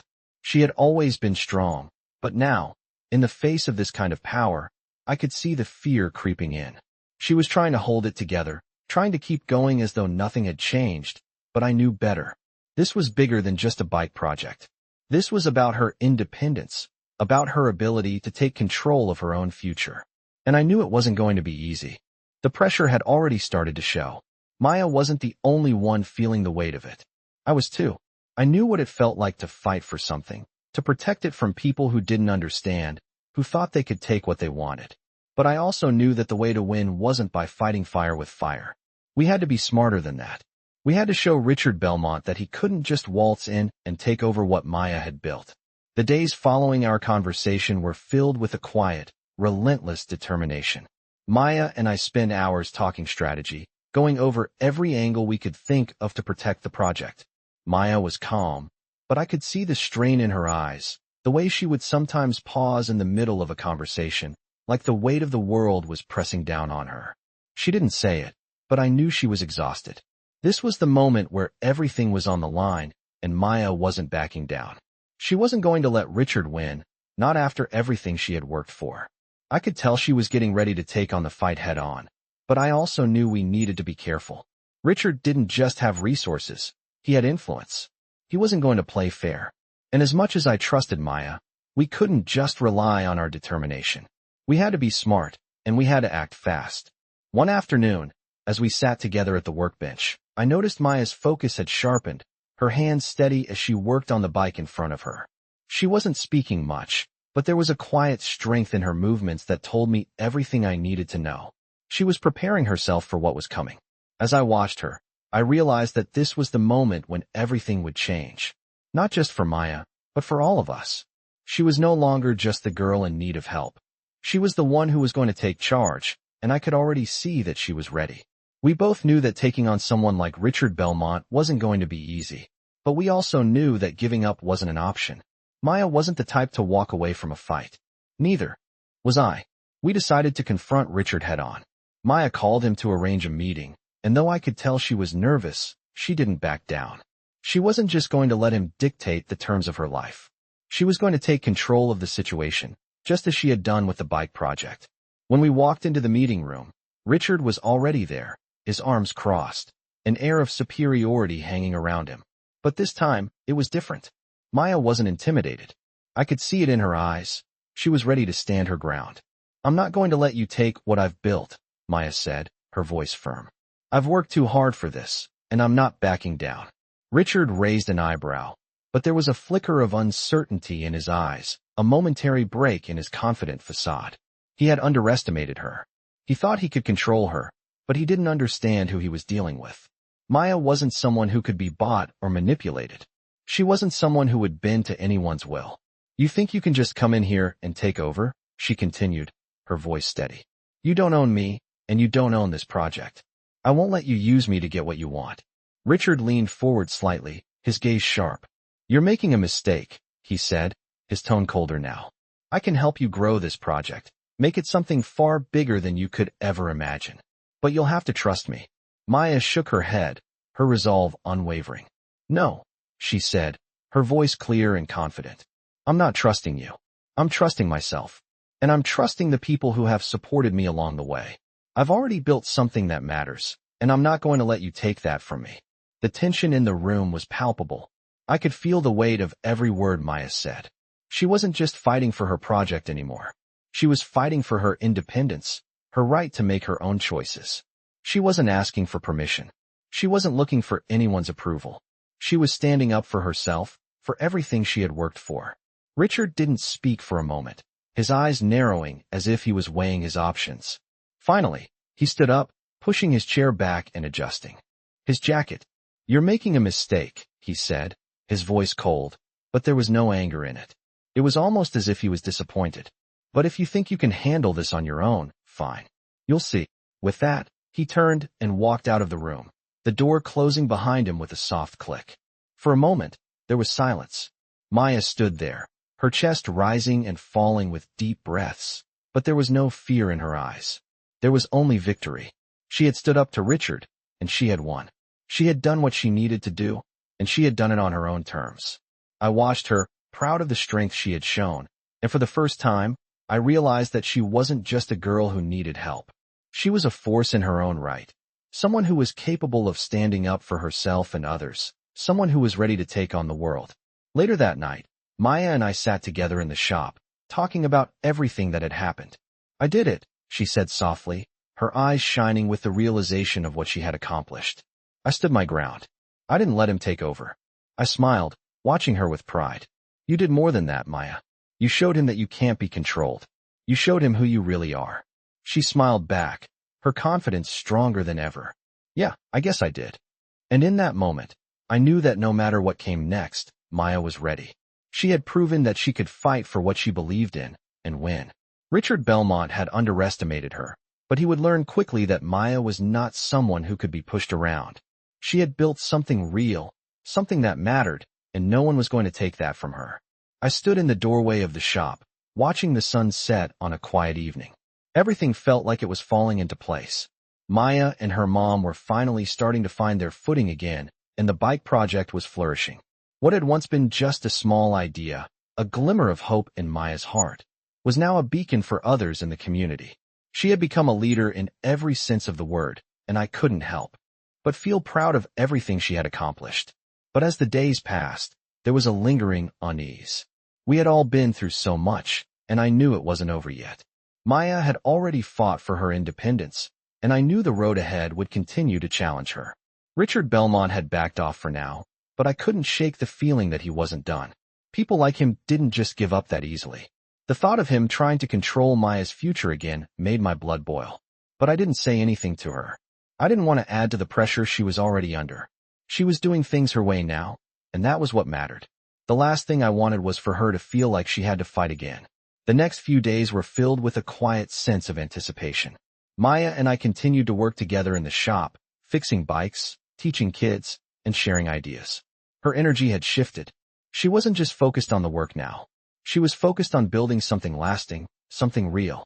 She had turned the project into a community effort, involving people who had never even thought about fixing a bike before. But despite all the progress, there was a part of her that was still guarded, still watching for the next challenge. I could see it in her eyes. She was always one step ahead, thinking about what could go wrong. And deep down, I knew she was still waiting for something to disrupt the peace she had worked so hard to build. It happened one morning when Maya came into the shop early, her face a little more serious than usual. I could tell something was off the second she walked in. She didn't greet me with the usual smile, didn't chatter about the plans for the day. Instead, she stood there for a moment, her eyes focused on something in the distance. I had learned to read her well by now. When Maya got quiet, it usually meant something was weighing heavily on her. "What's going on?" I asked, sensing the tension in the air. She turned to face me, her expression a mix of frustration and concern. "I've been hearing things," Maya said, her voice tight with a mixture of uncertainty and resolve. "Some of the kids I've been working with told me that Belmont is still trying to get in on the project.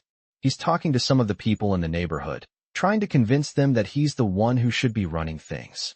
She paused, her fists clenching at her sides. "I don't know what he's saying, but it's not good. He's trying to buy everyone off, make them think he has all the answers." The words hit me hard. I should have known it wasn't over. I had been foolish to think that Richard would simply walk away. He was a businessman, and to him, Maya's project wasn't about helping people. It was about making money, gaining power. I could see it now. He didn't care about the kids Maya was helping or the impact she was making. He only cared about control. "We need to confront him," I said, my voice steady but full of determination. "If he thinks he can just come back and take over, he's got another thing coming. We can't let him destroy what you've built, Maya." She nodded, but I could see the doubt in her eyes. She was scared, not of Richard, but of what might happen if they really came face to face again. "I don't know, I can't let him win. I've worked so hard, and I can't stand the thought of him taking over," Maya said, her voice breaking slightly. I stepped closer to her, placing a hand on her shoulder. "We won't let him," I said firmly. "This is your project, Maya, and it's going to stay that way.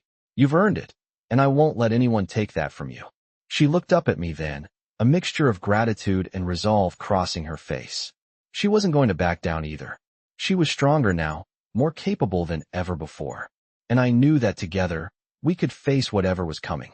Later that day, Maya and I met with the group of kids she had been mentoring, as well as some of the parents who had supported the project from the beginning. We needed a plan, and we needed to act fast. Maya explained the situation, telling them about Richard Belmont's efforts to interfere. The group was immediately supportive, rallying behind Maya as they always had. It was clear that she had earned their respect, and they weren't going to let anyone come between them. "We're not going to let him take this from us," Maya said, standing at the front of the group. "This project is ours, and we're not backing down." The room filled with murmurs of agreement. The kids, their parents, and even some volunteers who had helped out, they were all ready to stand with her. I could see it in their eyes. They were united, and together, they had the strength to push back against whatever Richard Belmont tried to do. We didn't waste time. Maya made a call to the local community center, and I reached out to a few of the contacts I had in the legal field. We were going to make sure that Richard Belmont knew we weren't afraid to fight for what was ours. It wasn't just about the project anymore. It was about standing up for everything Maya had built, everything that had brought this community together. The next few days were filled with meetings, phone calls, and strategy sessions. We gathered evidence of what Richard had been doing, collecting testimonies from people who had been approached by him. We were ready. And when the day came to confront him again, Maya was more determined than ever. She was ready to face him head-on, not just as the girl who needed help, but as the leader of something much bigger than herself. When we walked into that meeting, I could see Richard's surprise. He didn't expect us to show up with a plan, with evidence, with a unified community behind us. This time, we weren't just going to talk about what he wanted to do. We were going to stop him. And we did. In the end, Richard Belmont backed off. He couldn't control what he didn't understand. He couldn't break what was already strong. And Maya, with the support of the community she had built, had won. As I looked around the room, watching Maya stand tall and proud in front of everyone who had supported her, I realized that this wasn't just her victory. It was the victory of everyone who had believed in her, who had helped her along the way. And as we walked out of that room, I knew one thing for sure. No matter what happened next, Maya had found her place in the world. And no one, not even Richard Belmont, could take that from her. The days after our confrontation with Richard Belmont passed quickly, but the weight of the victory lingered in the air. Maya and I both knew that it wasn't truly over. Richard had backed off for now, but people like him didn't just give up. They would wait for the perfect moment to strike again. But we didn't have time to dwell on the possibility of his return. The community project Maya had started had grown beyond our wildest expectations. What had started as a small initiative to help kids learn how to fix bikes had become a full-fledged community effort. More kids showed up every day, eager to learn, eager to be part of something. And it wasn't just the kids. Families were getting involved, volunteering their time, contributing in any way they could. The project was no longer just about fixing bikes. It was about fixing lives. Maya was the heart of it all, and it was clear that her vision had inspired others to step up and give back. It was as though her strength had become the glue that held everything together. Maya was standing at the front of the group one evening, speaking to a small group of kids about their next project. The shop was filled with energy, kids working on bikes, adults helping them, laughter filling the space. As I watched her from the corner of the room, I couldn't help but feel immense pride. This was the moment I had always hoped for, the moment when Maya stopped being the girl who needed help and became the one offering it. She was growing into someone even I couldn't have predicted. She wasn't just the face of the project anymore. She was the leader. I could see the change in her posture, in the way she spoke. She was no longer hesitant. She was confident, decisive, and most importantly, she had learned to trust others. I could tell that she wasn't carrying the weight of it all on her own anymore. She had let go of the fear, the burden she had carried for so long. She had let herself lean on the community, and they had embraced her. Maya was no longer just a girl helping others. She was someone who inspired them to help one another. But that night, as the shop closed and the last of the volunteers trickled out, I noticed a change in Maya. She had been working tirelessly, making sure everything ran smoothly. But as the evening wore on, I could see the exhaustion in her eyes. She had been pushing herself so hard to keep everything together, to make sure the project succeeded, that I could see the toll it was taking. She wasn't used to stopping, to taking a break, and I could tell she was about to burn out. I stepped over to her, gently placing a hand on her shoulder. She looked up at me, her expression tired but soft. "Maya, you need to rest," I said, my voice firm but kind. "You've done so much, and I'm proud of you. But you can't keep going like this." She smiled at me, but I could see the tension in her shoulders. "I'm fine," she said, but there was an edge to her voice that told me she wasn't. "I just want to make sure everything's perfect. The kids are counting on me."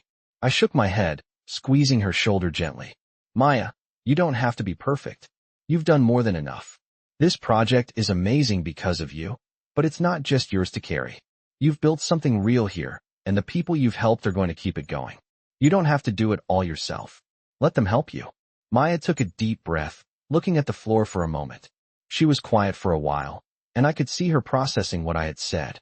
It wasn't easy for her to let go, to trust that others would step up and take responsibility.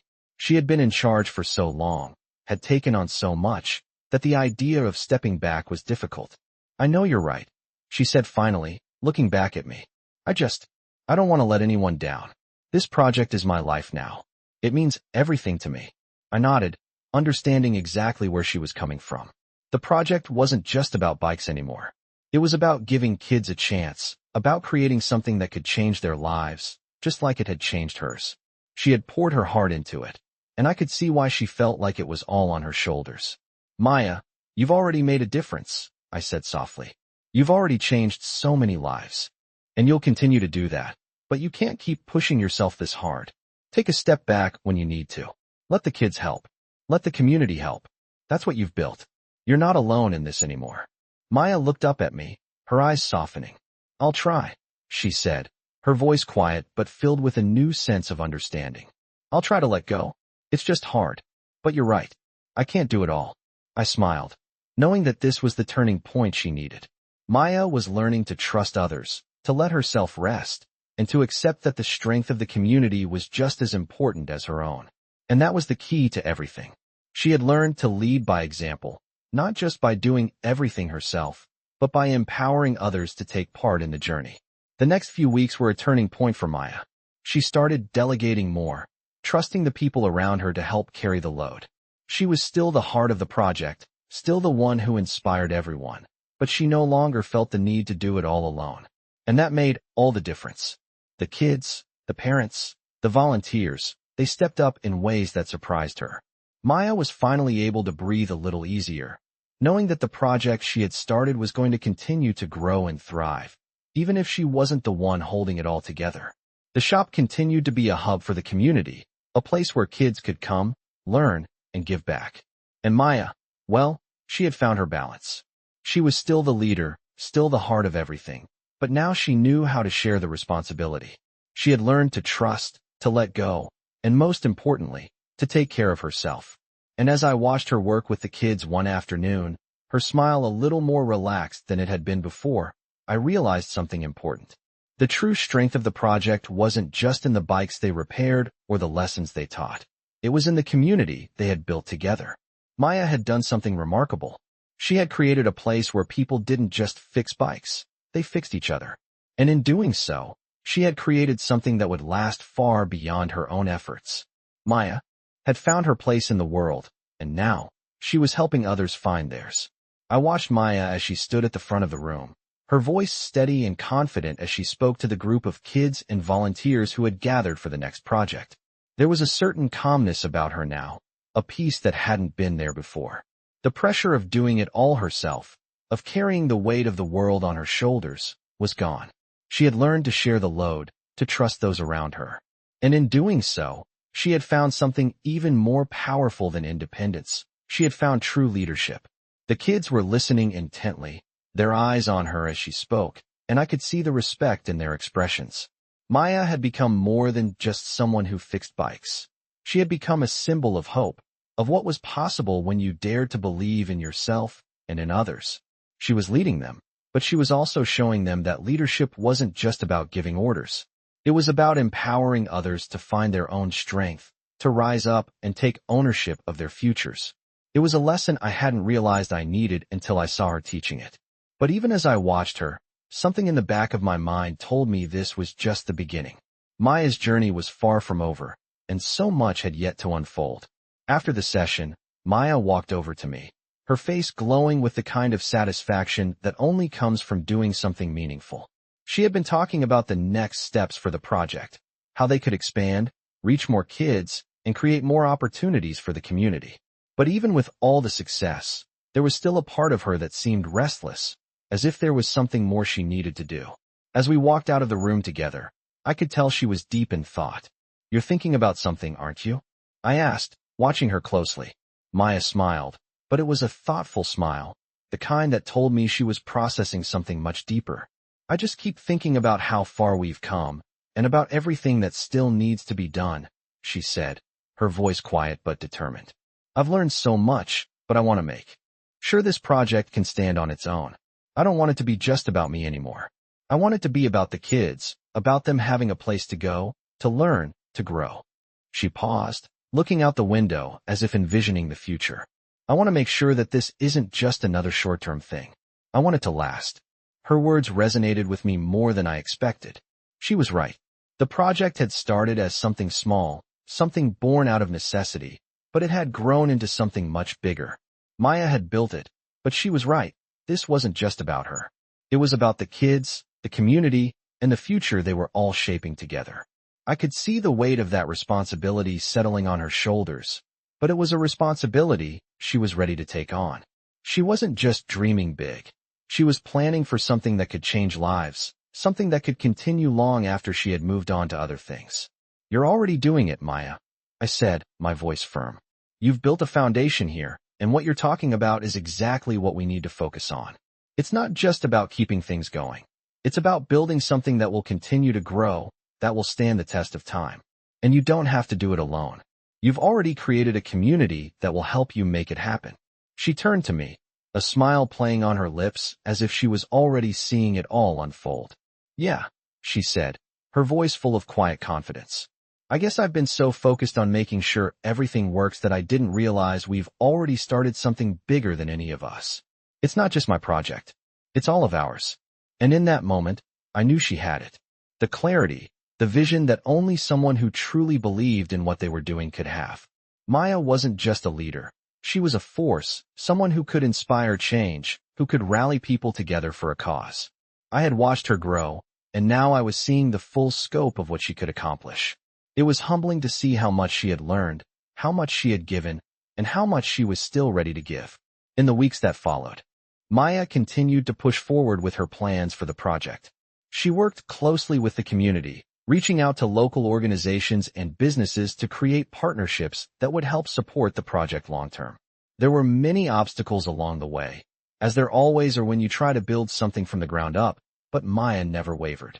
She kept moving forward, and the people around her, people who had supported her from the very beginning, were right there beside her every step of the way. As the project continued to grow, Maya's efforts began to draw attention. People from other neighborhoods started reaching out, asking how they could start similar initiatives in their own communities. It wasn't just a local project anymore. It was becoming a movement, a wave of change that was spreading across the city.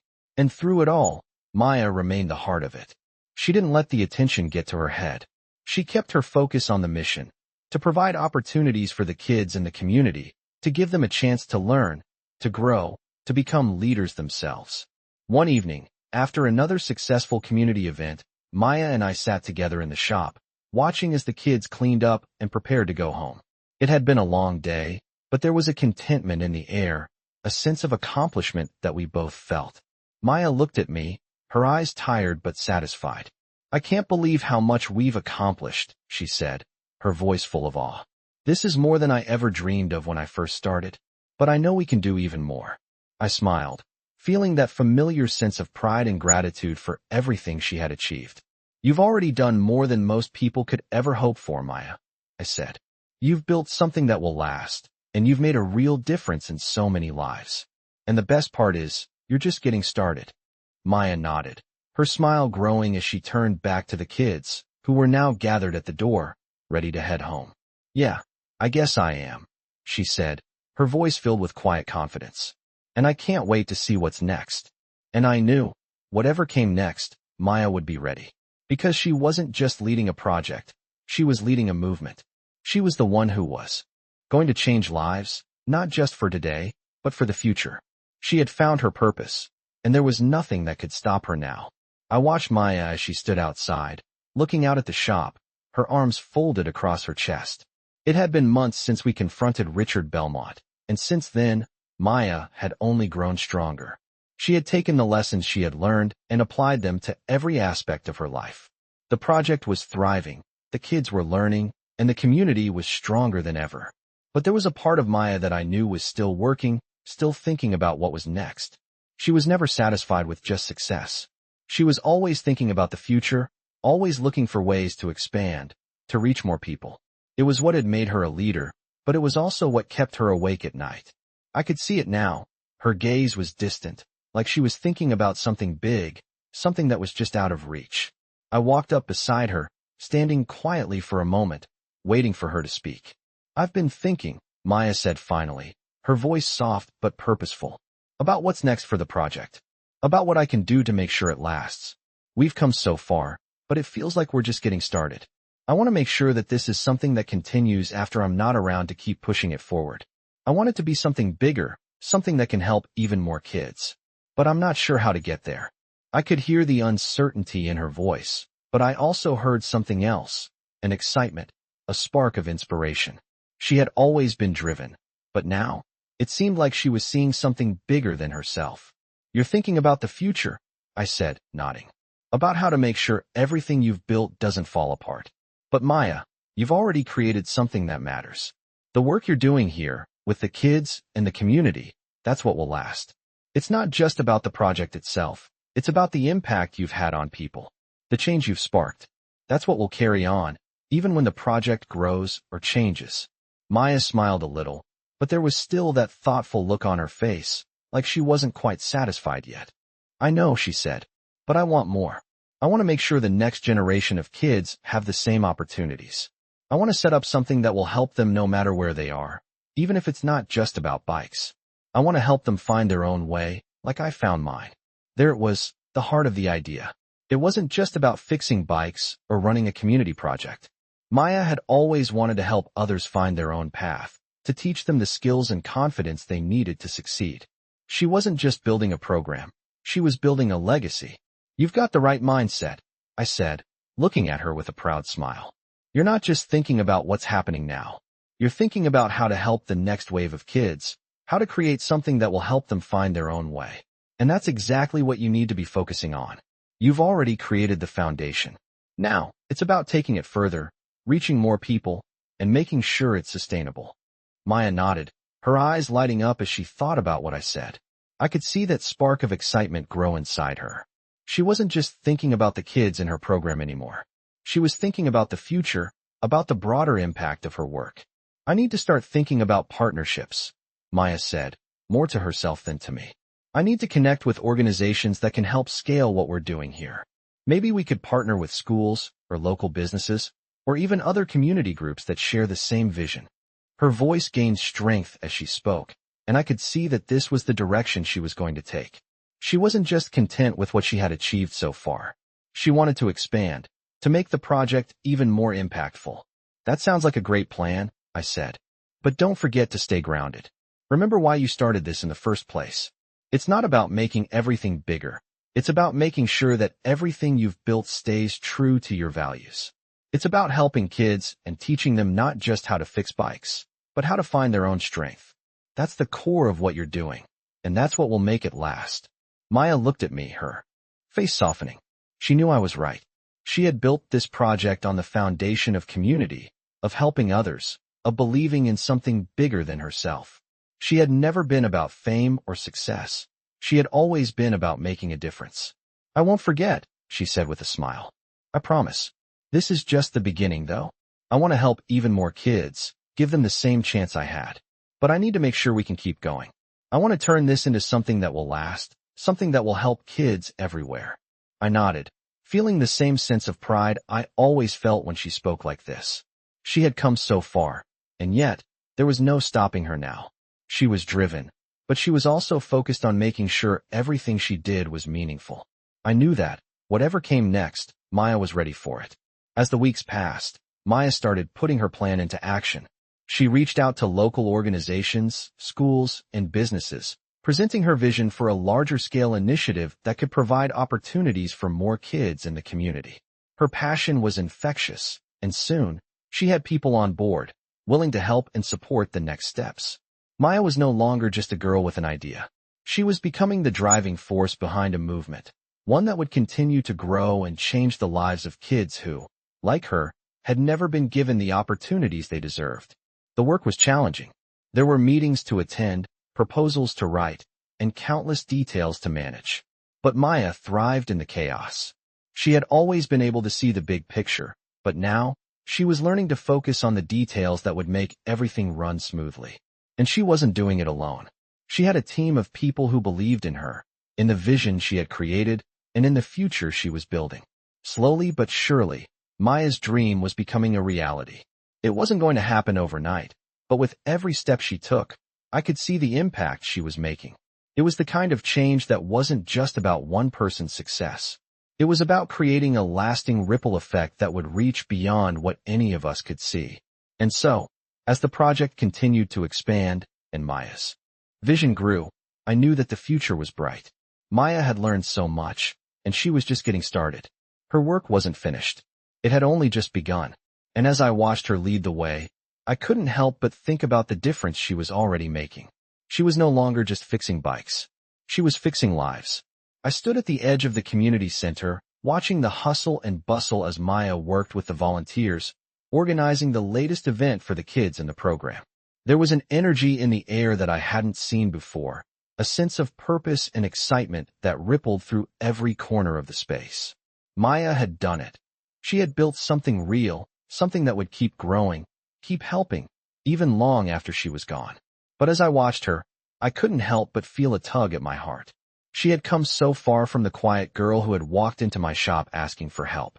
She had become a leader, a force, someone who was making a difference in ways I could never have imagined.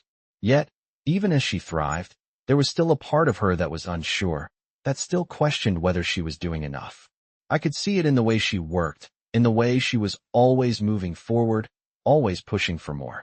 But I also knew that sometimes, in the pursuit of something great, it was easy to lose sight of the progress that had already been made. Maya caught my eye as she turned around and walked over to me, her face lighting up with a smile that was both tired and full of determination. "How's it looking?" she asked, her voice eager. She was so focused, so driven. I could tell that every event, every moment, every kid in the program meant the world to her. But I also saw the exhaustion behind her smile, the way her shoulders tensed when she spoke, as if the weight of it all was starting to take its toll. "It's looking amazing," I said, my voice full of pride. "You've really built something here, Maya. It's incredible what you've done. But you don't have to do it all yourself. You've got a whole team now. You've created something bigger than just your own effort." Maya paused for a moment, her smile fading slightly as she glanced over at the group of kids working on bikes and the volunteers helping them. There was a momentary flash of doubt in her eyes, and I could see that she was still wrestling with the idea of letting go, of not being the one in charge of every little detail. "I know," she said, her voice quiet. "But sometimes I feel like if I stop pushing, everything will fall apart. I've worked so hard to get this far, and I don't want to let anyone down." There it was again, the fear of not doing enough, of letting down the people who depended on her. I could see how hard she was working, how much of herself she was putting into this project, but I also knew that she couldn't keep going at this pace forever. She needed to step back, take a breath, and trust the people she had brought into her vision. She had created something strong, something sustainable, but she still had to believe that it would continue even if she wasn't the one constantly driving it forward. "Maya, you've built something amazing," I said, my tone firm but gentle. "But you need to remember that it's not just about you anymore. This isn't just your project. It's everyone's.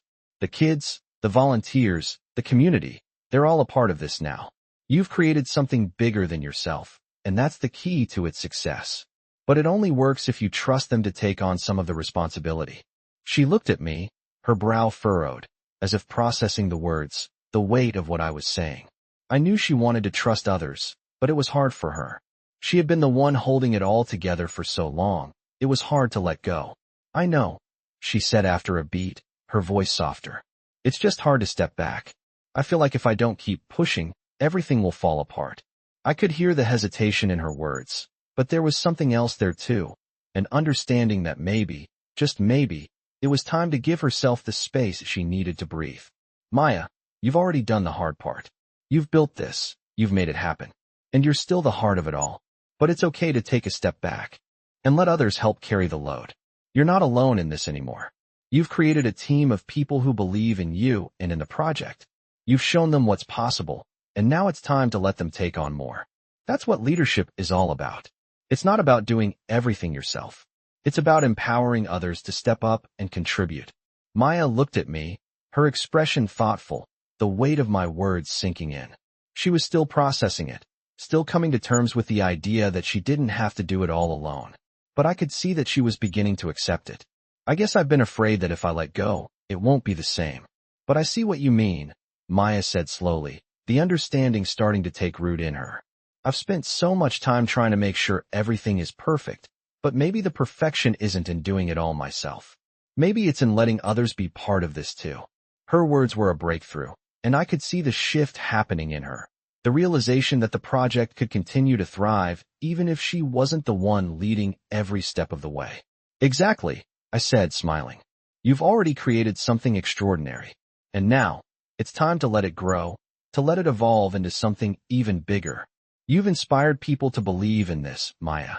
They're going to carry it forward, just like you did. She smiled back, a little more relaxed, the tension in her shoulders easing as she realized that she didn't have to carry this burden alone. In the weeks that followed, Maya did exactly what I had hoped. She started stepping back, trusting her team to take on more responsibilities. She let the kids in the program take more ownership of the work, allowing them to teach one another and lead projects on their own. She focused on expanding the program even further, reaching out to new communities and creating partnerships with local organizations.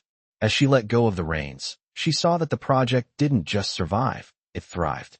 The kids took on new challenges, and the community embraced the program more than ever. It was no longer just Maya's dream. It was everyone's.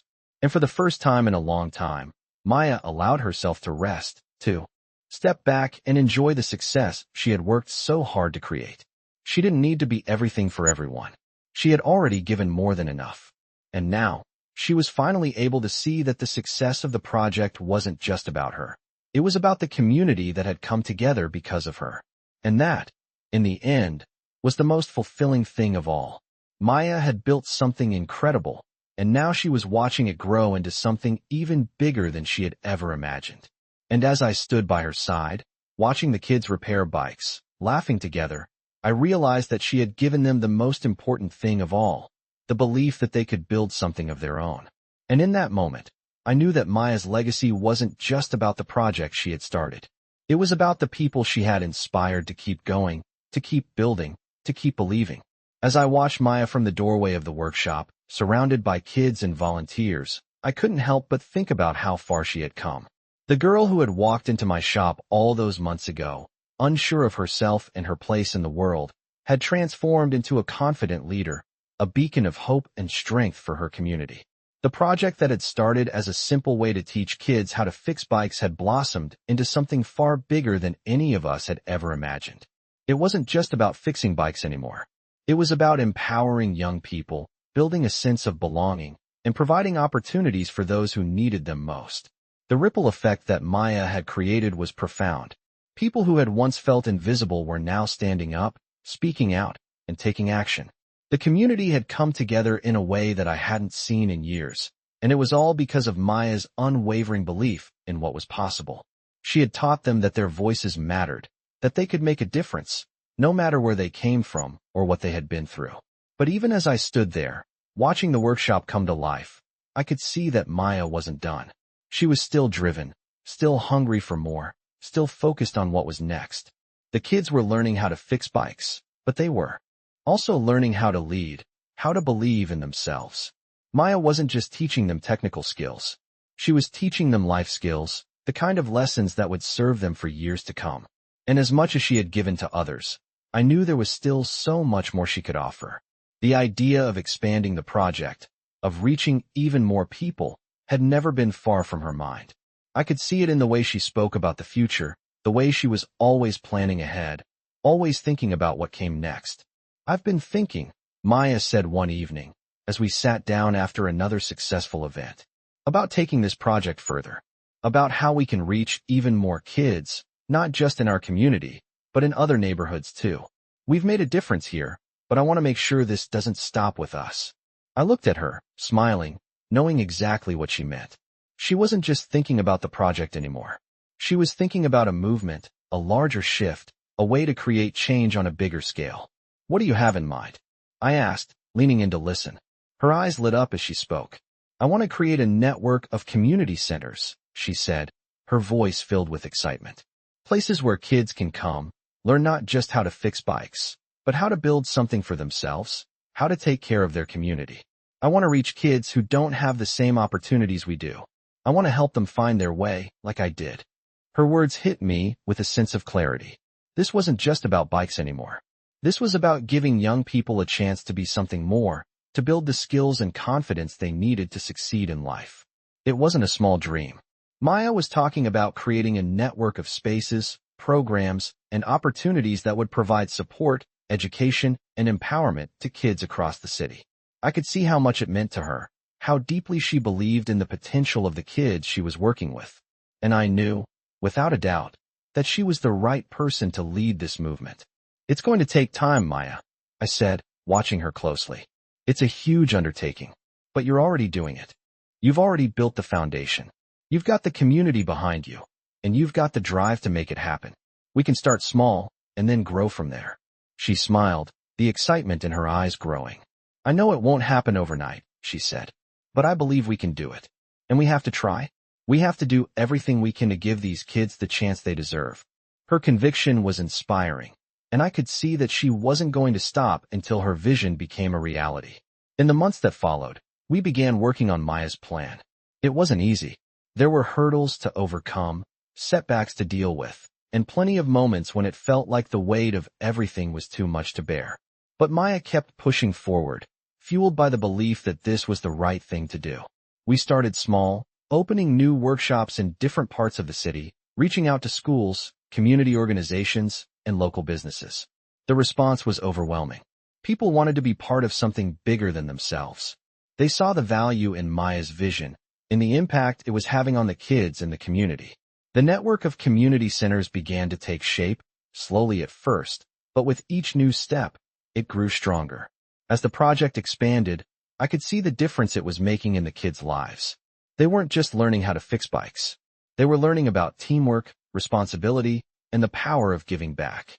Maya had created a ripple effect, and it was spreading, touching more lives than I ever thought possible. I watched as kids who had once been shy, withdrawn, or unsure of themselves began to take on leadership roles in the workshops. They were learning from Maya, but they were also learning from each other. They were becoming the next generation of leaders, and that was the true power of what Maya had started. One afternoon, as I walked through the latest community center we had opened, I stopped to watch Maya as she worked with a group of kids, teaching them how to fix a bike. She was in her element, her passion evident in every word she spoke, every movement she made. It was clear that she had found her calling. She wasn't just fixing bikes anymore. She was fixing lives, building a future for the kids who came through her doors, showing them that they were capable of anything. As I stood there, watching Maya with the kids, I realized how much she had changed. The girl who had walked into my shop so many months ago, unsure of herself, was now a force for change. She had created something that was bigger than all of us, something that would continue to grow long after she had moved on to new challenges. She had built a legacy, not just for herself, but for the kids who would come after her. And that legacy, I knew, would live on long after we were gone. As Maya looked up from the group, catching my eye, she smiled. It was a smile full of pride, full of purpose. She had done it. She had built something that mattered, something that would continue to make a difference. And in that moment, I knew we had all been a part of something special, something that would last. And as the sun set that evening, I couldn't help but think about how far Maya had come. She had started with a single bike, a simple act of kindness, and now she had created a movement. The world had changed because of her, and the best part was, this was just the beginning. Discover the inspiring journey of Maya, a young girl who transforms her life and community through the power of determination, leadership, and a simple bike project. Maya's story is not just about fixing bikes, it's about fixing lives. Through her journey, she faces challenges, learns to trust others, and builds something much bigger than herself, creating a lasting legacy in her community.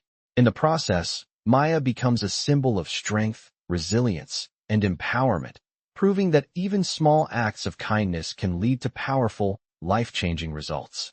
Her path is a true reflection of what can happen when you give people the tools to believe in themselves and take action. This heartwarming story of Maya's rise from a girl in need to a community leader is a testament to the impact of positive change. By helping others, Maya not only builds a future for herself, but for the next generation. Her story is a perfect example of how Black stories are shaping the world, showing how people from all walks of life can come together and create meaningful change. As Maya continues her journey, her project grows, impacting more kids and families, teaching them about community, leadership, and the importance of believing in one's own potential. Her dedication and growth highlight the power of giving back and leading with purpose, proving that when you uplift others, you too grow. Maya's Black story is a powerful reminder of the importance of community and the legacy we leave behind for future generations. Join her as she takes the next steps in her journey, expanding her project to reach more kids, empowering them to create their own futures. This Black story is not just about Maya, it's about all of us, and the change we can make when we work together. Maya's impact will continue to be felt for years to come, a true reflection of the power of perseverance, kindness, and believing in something bigger than yourself. Don't miss this inspiring tale of hope, growth, and community, where one girl's dream becomes a movement that changes everything.